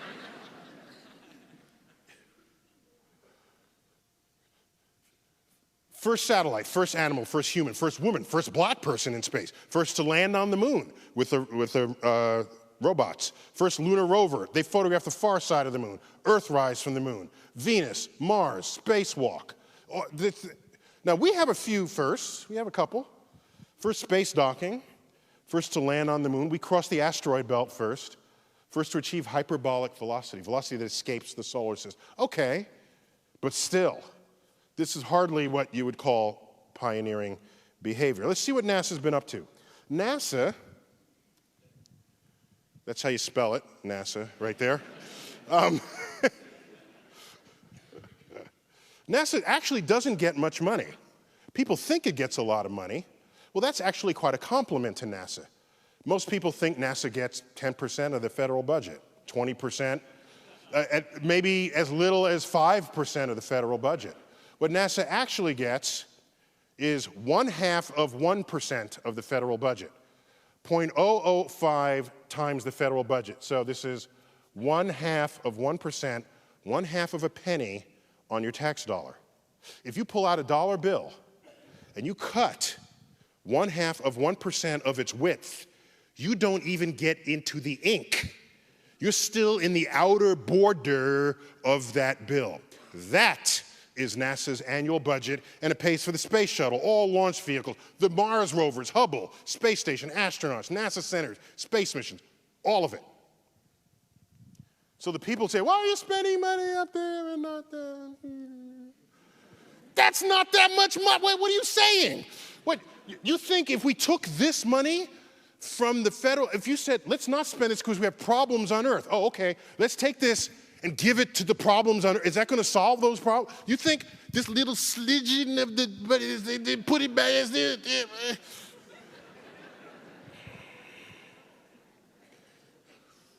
Let me keep going here. We somehow believe that we were leaders and visionaries in space. Here's an interesting quote. I'm not that interested in space. I wonder who said that. Oh. John Kennedy to James Webb in 1962. That's who said that. How about this quote? It's Kennedy again. This is, whether we like it or not, a race. Everything we do ought to be tied to getting to the moon. So it had nothing to do with we're explorers, we're visionaries, where's our DNA, we're American. It's like, no, we're at war. Russia is beating us in every measurable way. So I'm angry. I'm angry. So I have to calm down and then sort of take a cleansing breath and bring to you the cosmic perspective. Now, okay. So now the cosmic perspective is not always make you feel big. Most of the time, it makes you feel little. So I'm just warning you before you start applauding, okay? Now that dude up there, he might applaud no matter what, okay? Who was happy to learn how stupid we are about the universe. My favorite planet, Saturn, viewed from the front, but let's go behind it and view it with one of our satellites, and you'll view Saturn eclipsing the sun. One of the most stunning images ever to come out of the NASA portfolio. The sun is behind Saturn in this image. And the sunlight is illuminating the outer rim of the upper clouds of the ball. And you see the ring system illuminated from behind Saturn. Now, we're looking towards the inner solar system because the sun is behind Saturn. Saturn's far away. Saturn is 10 times farther from the sun than Earth is. So let's zoom in a bit. I see something there. Wait, what's that? Oh, there's a little speck. Oh, that's Earth, by the way. Sorry, I meant to tell you that. That little speck, that 4-pixel speck, is planet Earth. You want to get a feeling for that, go listen to Carl Sagan recite his own words about a pale blue dot, where on that speck is everyone you've ever known, all wars that have been fought over temporary demarcations in soil that exists on that speck. How full of ourselves we are when viewed only from Earth. Other ways to view this, let me give you an updated tree of life. That's an updated tree of life done in a circular pattern. The beginning of time is in the center, and time extends outward. There's 3,000 species, names of 3,000 species written on the outer rim, but that's only like, 1/10 of 1% of the known species. So these are just sort of representative species there. And you see the continuous branching, and each branch contains a major sort of commonality of DNA, but in the end, everything comes back because we're all connected. So you say, well, where are we? Oh, okay, we must be up in the animals part, because we're not fungi, and we're not plants, I'm pretty sure of that. So let's zoom into that. Oh, so you are there. Oh, there we are. There we are. Oh, no, I gotta get closer. Wait, gotta get even closer. Oh, yep, let me get a little even closer. There we go, Homo sapiens. There we go, all pixelated out. There we go. There we go. By the way, seeing trees of life written this way tell us with great strength that it's not we who dominate the earth, we're sort of participants in an unfolding of the earth with all the other life forms. And more on that in a moment. I want to offer you, in this denouement of my presentation, just a sense of where we are in the universe. And the only way I can do that is to get you familiar with numbers and their size. So here's the number 1 written 3 ways, needs no introduction. If you're unfamiliar with scientific notation, the 0, that's sort of the exponent there, tells you how many places to the right. The decimal has moved to the right of the 1, and it hasn't moved at all, so it's 0, right? A familiar number. Let's go up by a factor of 1,000. The decimals move 3 places. You got 10 to the 3rd, 1,000, metric prefix kilo. I note here and now that drug dealers were metric long before Americans were, okay? Kilos, it was like, first time I ever heard the word kilo were drug busts. I say, wow, they're metric. That's cool. That's all I thought. I was a nerd kid, so that was an okay thought. It wasn't 50 pounds of cocaine. No, they're measuring it in metric. Go up by another factor of 1,000, you get 1,000,000, one with 6 zeros. Remember when computer strength was measured in megabytes and mega? There are 8 million people living in New York. 8 of these are my neighbors in New York. Go Go up by another factor of 1,000, you get to 1 billion. Carl Sagan's favorite number. In fact, if you bring your chin out and say the word billion, it sounds beautiful. We'll do it together on 3. Ready? First, stick your chin out. Okay, 1, 2, 3, billion. Oh, isn't that beautiful? That's just beautiful. That's just beautiful. That's a beautiful thing. Billion. That's a fun number. Anyone here 31 years old? Raise your hand. Got to be a few of you. Very nice. In this year of your life, you will live your billionth second. Yes, I'm geeky enough to have calculated this. 31 years, 259 days, 1 hour, 46 minutes, and 40 seconds. But you have to account for leap days and leap seconds, okay? I'm going to try to make an app that'll do this, but I haven't done it yet. I've been busy doing other things. But I celebrated my own billionth second with a really small glass of champagne. 50 of these billions, let's see, I think a neighbor of yours, he's a neighbor, right? Isn't he? He's like, you see him around town, I presume? Not, okay. His net worth is like $50 billion, plus or minus. I don't know if you know how much that is. I don't believe you know. You don't. In fact, I'm certain you don't, because I'm going to tell you. I will tell you how rich this man is. First of all, I'm charmed by the fact that the patron saint of geeks is the richest man in the world. That's a different world than it was when the richest people were sort of oil barons and steel barons. It's like a geek is the richest guy in the world. That's kind of cool. But 50 billion, I did this math because I walk along the street.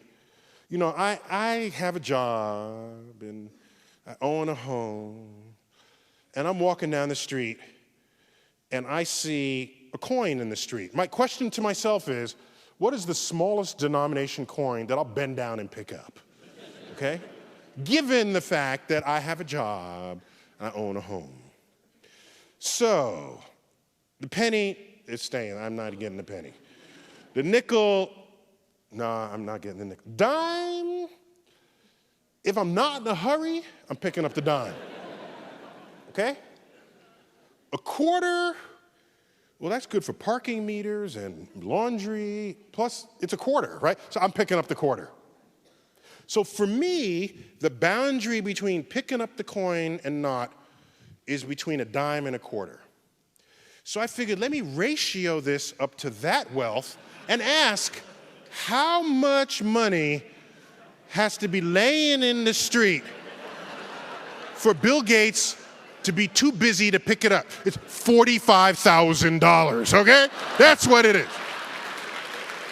45,000, I said, too busy. Somebody else get that. I got.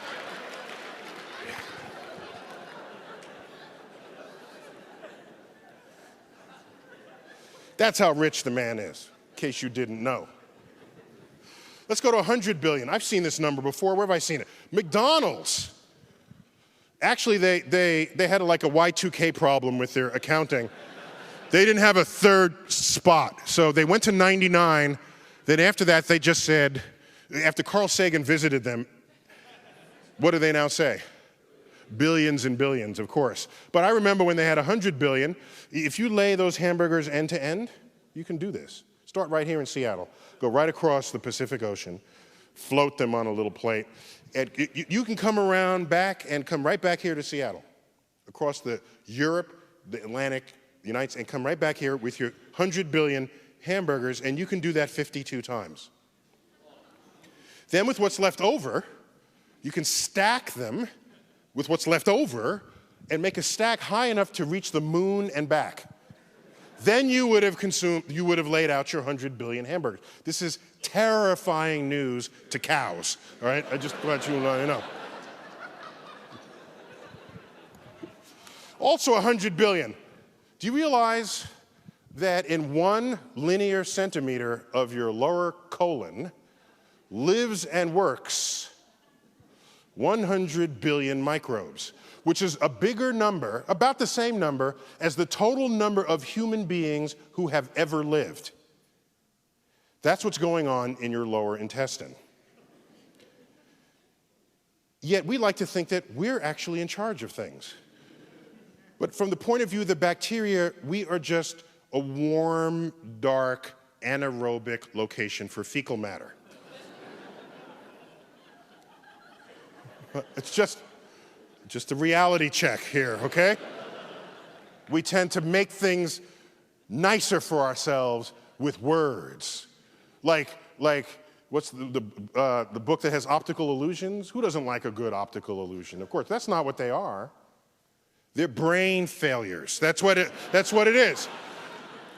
Oh, I can't figure it out. Is the line in or out of the page? Oh my gosh. Those books should be called brain failures.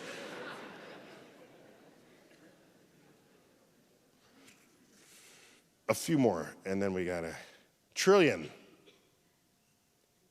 By the way, can you count to a trillion? Where's my 31-year-old? Yeah, so if you counted one number per second since birth, you'd just be getting to a billion about now.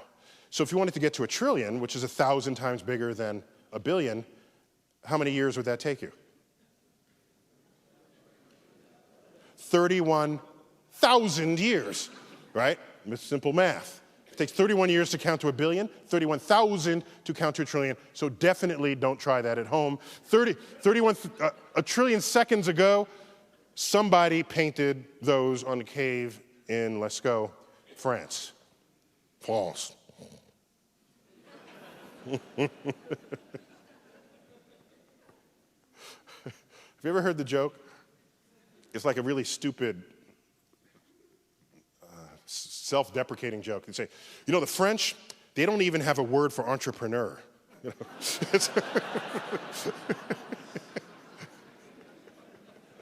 Can only be spoken by a monolingual American.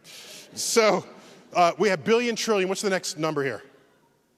Quadrillion. Someone said zillion? No, almost. Quadrillion. That's about 100 quadrillion is the number of sounds and words ever uttered by all humans who have ever lived. So these numbers are getting really huge, really fast. Billion, trillion, quadrillion. What's next? Quintillion. There's one of my favorite numbers. About the number of grains of sand on an average beach. Even the sand that comes home in your crotch, you know. I counted those, add all those up, they're in this number.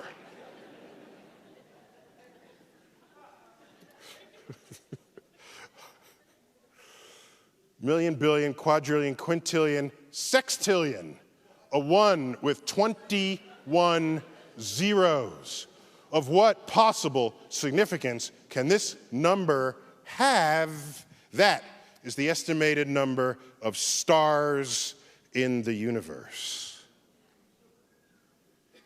Stars in the universe.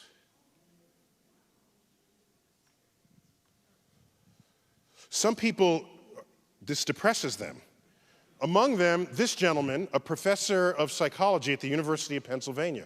We opened a space show 11 years ago that was a zoom out from Earth. And Earth shrunk down, and the solar system shrunk down, and it just became one of the stars in the background field. Then our whole galaxy shrunk down, and it was just one of countless other galaxies in the universe. He saw that space show. I am assistant professor of social cultural psychology, University of Pennsylvania. I want to conduct a research project in collaboration with the planetarium. My research focuses on the psychological experiences associated with feelings of insignificance. I'm thinking, damn, bummer of a job. What? What's he like when he comes home? Honey, I'm home. How was work today? Miserable. You know, how does that work? How do you even do this? I recently saw the space show at the planetarium, and needless to say, it was the most dramatic elicitor of feelings of smallness and insignificance that I have yet encountered. He wanted to conduct a survey. I'd be grateful if we can conduct a simple questionnaire survey at the planetarium. They want to interview people going in and then coming out of the space show. I submit to you that if you go in feeling large and come out feeling small, it meant you went in with an ego unjustifiably high to begin with. The problem is not in the universe. The problem is within you. That's what I submit.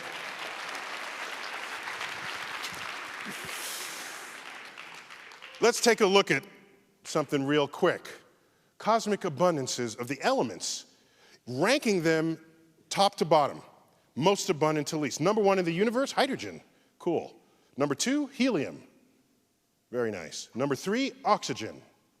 4, carbon. 5, nitrogen. My favorite element of them all, other. Okay, so then, how about life on Earth? What's the ranking of elements in life on Earth? Well, all life contains water of some kind or another. Water is made of hydrogen and oxygen. So hydrogen's got to be pretty high up there. Sure enough, it's the number 1 element in life on Earth. What's next? Oh, we don't actually have helium. Remember, helium is a noble gas. It does not interact with anything. So helium is not in life on Earth. You could inhale it, then you sound like Mickey Mouse. By the way, Mickey owned Pluto, okay? Which is an abomination of the mammalian order.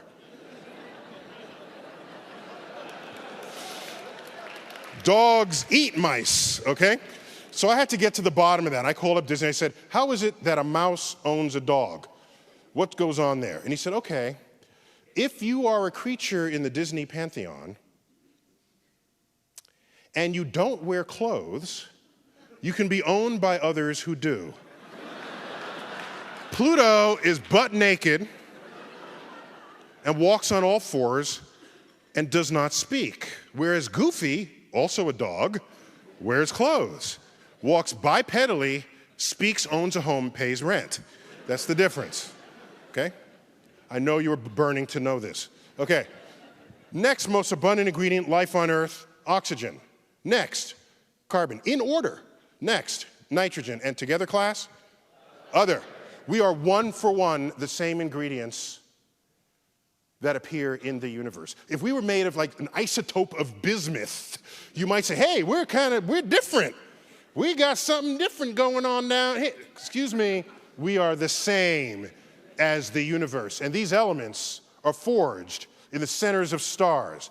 This is actually an image of the center of the galaxy, but there's stars within here that forge those elements, explode from what we call supernova explosions, scattering their enriched guts across the galaxy, enabling freshly born star systems to contain the basic ingredients of life itself.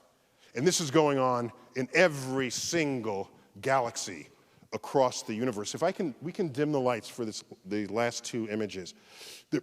This is our nearest large galaxy called the Andromeda Galaxy. It happens to be among the stars of the constellation Andromeda.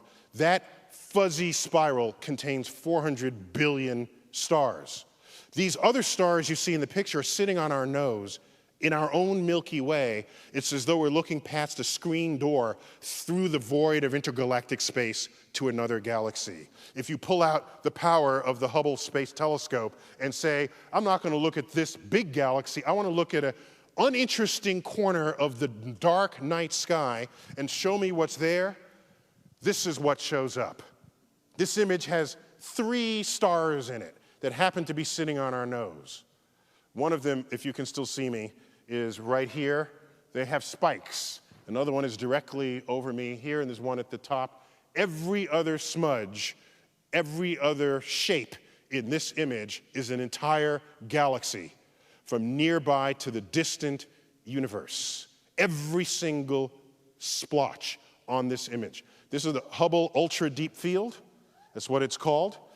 And you sit here and gaze upon it and recognize that every smudge is like our own Milky Way, containing hundreds of billions of stars, some of which are forging these heavy elements that comprise life, exploding, scattering themselves into their own galaxies. And it is this knowledge that we have of the universe, and our knowledge that we have of chemistry, and our knowledge that we have of biology that allows us to derive the conclusion that no, we are not apart and separate from this universe. We are one with it. I can say one better than that. Not only are we one with it, because these elements are forged in the universe and they become part of life as we know it. It's not simply the fact that we are in the universe, but, ladies and gentlemen, the universe is in us. And I know of no more profound understanding or revelation that modern science can deliver but that. And for me, that makes me feel large, not small. Thank you all for this evening.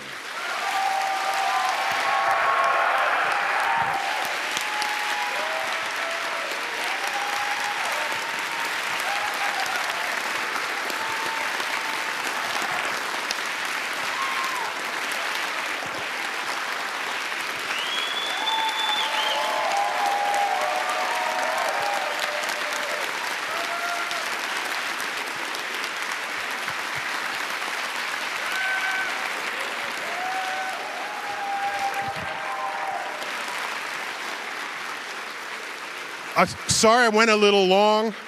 because I wanted to make sure we have time for Q&A. And I was looking at the clock.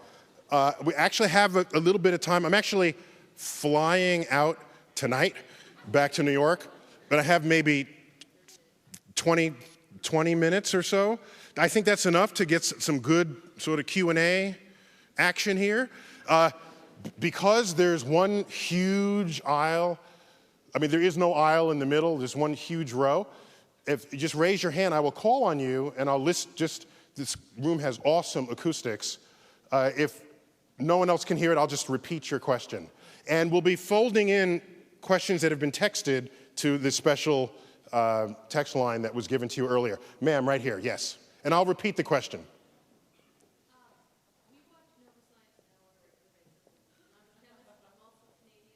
She watches, what? There's a lot of information. She watches Nova Science Now on a regular basis.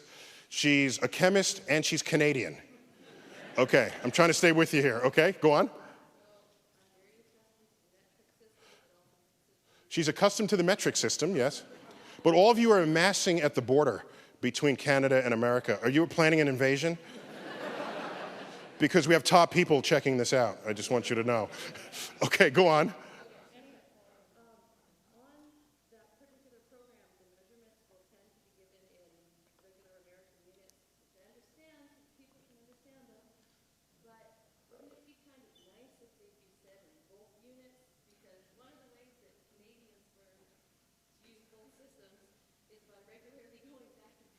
Okay, she's complaining that in my show, Nova Science Now, that we give American units often, and she's Canadian, and she wants metric units. Okay, I will take that under advisement. I think I have a slightly different pedagogical outlook, okay? In America, if you know the metric system, you probably don't need to watch Nova Science Now.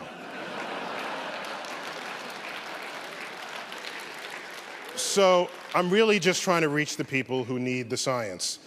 And I do have a policy, an editorial policy. I'm executive editor of the series. Editorial policy on how we invoke one unit or another.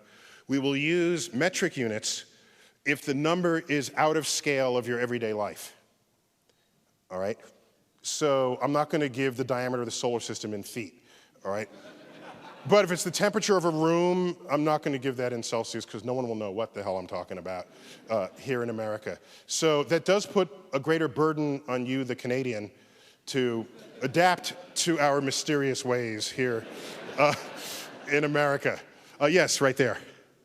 Yes, you.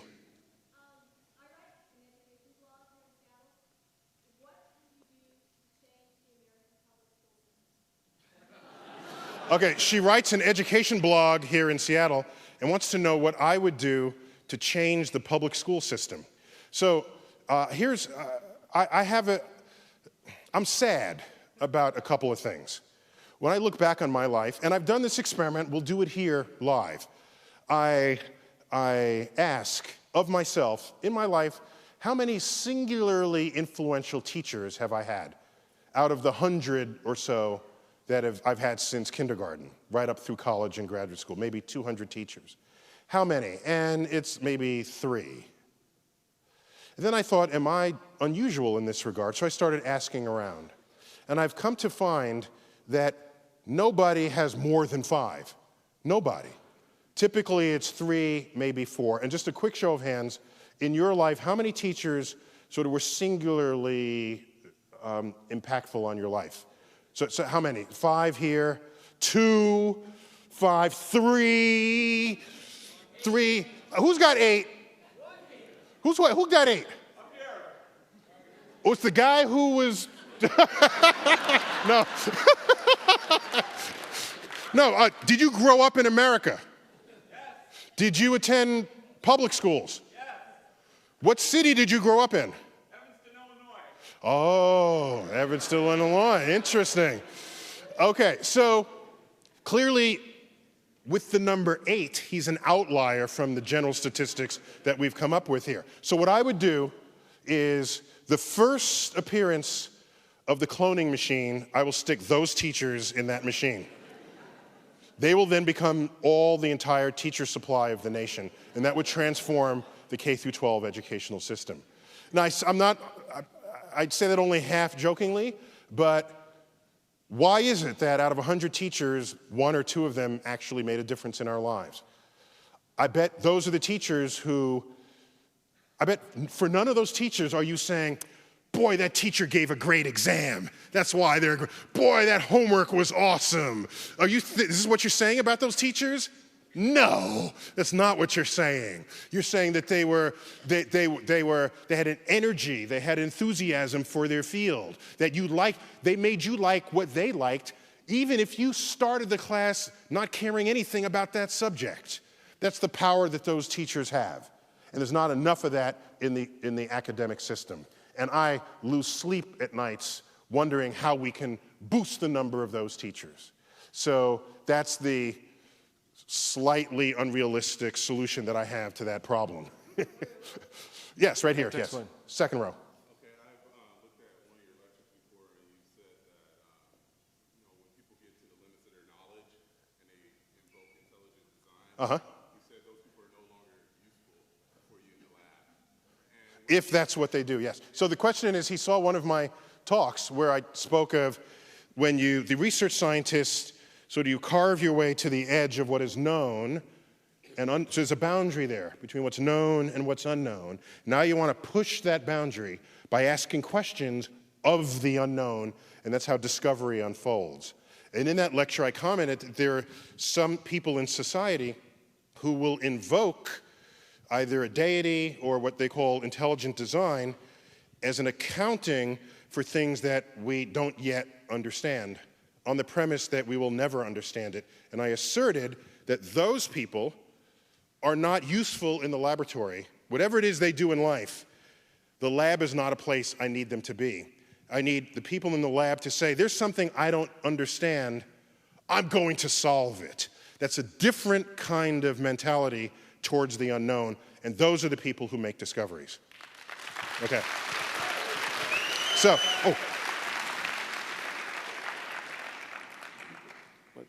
we've got a question. Oh yeah, cool. We got a texted question. Go. What developing technology are you most excited about? What developing technology am I most excited about? I can't wait until we just find a way to tap energy more effectively from the earth. Every time Earth wants to kill us, it's some expression of energy that the earth is burping up, okay? If it's not a volcano, a tsunami, a hurricane, a tornado, a landslide, this is all energy getting expressed that we're running from. And what I want to do is run towards it with technologies and say, I'm tapping that energy and driving the power of my cities. And that way, I don't have to pull oil out of the ground. How backwards is that? So that's, okay? Another question. What advice would I give students studying astronomy? To keep looking up. Okay, next. That's called a soundbite. Yes, okay, go on. In order for the USA to stay competitive in science and as a superpower, how much funding for science does NASA and others have to increase? Okay, so the United States also recognizes, in spite of my lamenting NASA's low budget, Congress has voted to increase the budget of other science agencies in America, including the National Science Foundation, National Institutes of Health. This is all a good thing. The difference is, of course, when you're in 8th grade, you're not standing up in class saying, when I grow up, I want to be an NSF researcher. That just doesn't happen. That's just not what kids think. The most exposed science we do is NASA science, and that's what kids see all the way down to the cradle. And so if you raise the budgets of the rest of the sciences and don't do it for NASA, then you are undermining the most powerful inspirational force that we've ever come up with. The very fact that people think NASA's budget is bigger than it is the very statement that its expenditures are extraordinarily effective in their impact. In fact, I wanted to start a movement where all agencies get paid, get a budget equal to what people think they're getting paid, okay? If that were the case, NASA's budget would go up by a factor of 10. One more. Do they classify new exoplanets like they do in Star Trek? No. Next question. Okay. All right. What kind of scheme is used? Okay. It's a really brain-dead scheme. The Star Trek classification scheme for exoplanets, which for them are just planets, is it's much more advanced. It's a letter designation that references whether there's a nitrogen atmosphere, whether there's life, how it orbits. It's a much more nuanced classification scheme than anything we've yet to come up with, in part because our data are not that good. You need really good, refined data to start dividing things up into their categories. We're not there yet. But I would vote for the Star Trek scheme if we ever had good enough data for that. Do you have another question? No, you don't? Okay. So did you finish your question here? You didn't finish your question. Yes. Go. What I was going to say is, if you're brought up in a belief system that already invokes intelligent design from when you're little, but you reject that belief system later on, what can you tell people, to help them along in the sciences with that? If you're brought up in a belief system that prevents you from gaining access to that frontier of discovery, and you transition out of it, there are plenty of religious people who are just fine doing science. And for them, for example, and among them would be Francis Collins. He's a devout Christian, and he's head of the NIH. I mean, for a while he was head of the Genome Project. His significant political influence on the science portfolio of the nation. For him, the science informs his religion rather than vice versa, okay? And so that's probably the most secure posture to take if you want to continue to participate on the frontier of research. If you start having your religion tell you what science you're going to find, the history of that exercise is one of abject failure. And you might as well just go back home, because it's not going to work. The history of that just demonstrates that it doesn't work. So that's how people do it. They've done it.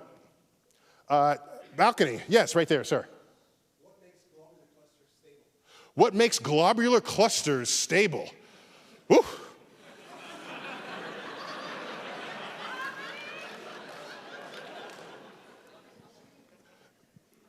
It's got 100,000 stars. And they all like each other because they all feel each other's gravity. And they all have some motion sideways. And so it's this beehive, all gravitationally bound together. Occasionally, you get a couple of stars that have 3 stars, and one has like 2 come together, and a third one sort of zips around and comes out again. And there's an energy transfer. When that happens, you can actually kick a star to have higher than the escape velocity of that system. And so a globular cluster will slowly evaporate into the galaxy, very slowly. They're actually quite tightly bound, but when this happens, you can do models of this, and you just see stars interact in a cosmic ballet choreographed by the forces of gravity. And when that unfolds, you see a star get kicked out. In fact, most stars in our galaxy, all models show, were born in a cluster, and the action of nearby stars in a kind of a fly-by looting tends to disrupt these clusters over time. Globular clusters spend most of their time outside of the disk, and so they're not sort of harassed as often by the gravitational field of gas clouds and other stars. So globular clusters just fine. Gravity keeps it nice and tight, and they're beautiful to look at in a telescope. In the center, is there not move towards singularity, all the mass? Oh, in the center of by the way, a globular cluster through a telescope and through a photograph, it looks pretty dense, but the average distance between stars remains huge. It's not so dense that you're going to get some kind of a black hole in the center. It's not like the center of the galaxy, for example, where there's a lot of very dense action going on. Globular clusters, most pathways through it won't even ever hit a star. It's mostly empty space. Yes, more. How did you pick your major? How did I pick my major? Okay, so I went alphabetically, and I got to astronomy first, and there was. No, I picked my major when I was 9 years old in a family visit to my backyard planetarium, the Hayden Planetarium in New York City. I'm in there as a kid, I sit down, they dim the lights, the stars come out, and I say, oh, that's a nice hoax, because there were countless thousands of stars on that dome, and I knew that wasn't right because I'd seen the sky from the Bronx. There were 12 stars in the night sky, so this couldn't be right. It just couldn't be right. But I said, but I'll let them go with it, I'll just allow this. And I realized later on that this is the real sky, and between age 9 and 11, the universe called me in a way that, in fact, I had no choice in the matter. I am being pulled along by cosmic forces beyond my understanding. So I've been thinking about the universe since age 9. Any 9-year-olds in the audience? There were a couple. I said, there you go, 9-year-old right there. That's a high five in the air. There you go. A couple, he said only one more, but why don't I take 2 and then answer them in half the time? How about that? That should add up. Yes, ma'am. Wait, but, oh. She said, I'm such a huge fan of yours and the planetarium, but, okay. Okay, so she just changed her sign here. Oh. She said, I seemed light on my feet. Am I a dancer? At one time in my life, long ago, I was a performing member of 3 different dance companies. And they were like college troupes, not like Bolshoi or something. It was, but they were, we had hard workouts. And if I ever give a talk in a performance space, I take off my shoes because how could you not? It's not a lecture hall. So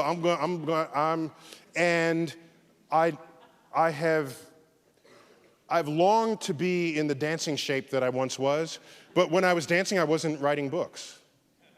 So that is simply a chapter in my past. And I quote for you 2 or 3 lines from Desiderata. I am taking kindly the counsel of the years, gracefully surrendering my things of youth. Question right here, yes. Louder! Do you think that it will ever be possible for a human to travel in time? Did you guys get that in the upper corner there? Yeah. Awesome acoustics. I don't even need the microphone. Well, in some ways, we're traveling in time now. We just happen to be prisoners of the present in the eternal transition from the past to the future. Oh, he said, give me a real answer, buddy. All right. If this were New York, that would have come out much more threatening than it actually did. It was like, can you give me a real answer? It's like, that was like a, that was like a wimp threat, okay? So, all right, a real answer. If you travel fast enough, you can actually leap forwards in time. Relativity specifies that you travel a good fraction of the speed of light, time will tick more slowly for you than all your loved ones back on Earth. If your journey is too long, you might be gone for 10 years, and everyone else on Earth ages 100. So you've effectively gone into the future, and then everyone you knew when you left Earth is now dead, right? So there's a cost to going into the future in that way. If you want to go into the past, that's a little more problematical. Because if you go into the past and find a way to prevent your parents from meeting, then you would have never been born to then go into the past to prevent your parents from meeting. Her head is exploding now, I think. No. There are some suggestions about how to go into the past, but you go on a trajectory, a space-time trajectory that does not intersect back with yourself. So you can't really interfere with your own past. And so that requires huge energy to execute. And we're still pulling oil out of the ground, so there's no energy anywhere close to acquiring. So the simplest way is to go forward in time by traveling very fast. How fast? A lot faster than any piece of hardware we've ever made. So the answer is no right now. It's not technologically realistic to time travel. So that's reserved for science fiction at this point, such as Doctor Who's TARDIS or anything else, okay? Whoa, is it what, was that the two, or is that the one? How about one? Who's got the best question here? And we'll go. Who's got, wait, we got what? She's about ready to bust the gasket here. Okay, so ma'am, this is the last question of the evening. So I don't want to put pressure on you or anything, but this will be how this evening is remembered, okay? Okay, go. Oh, that's not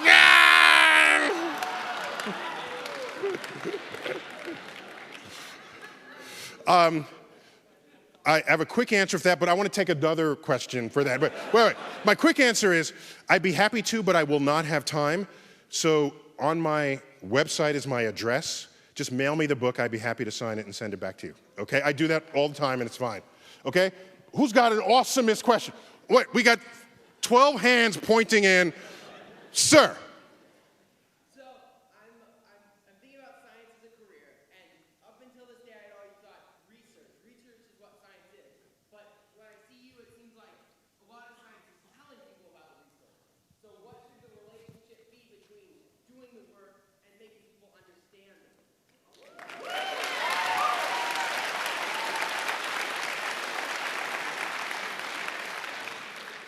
I will end on that question. So,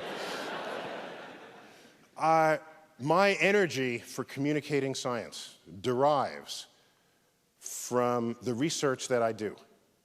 The research, for me, is thrilling.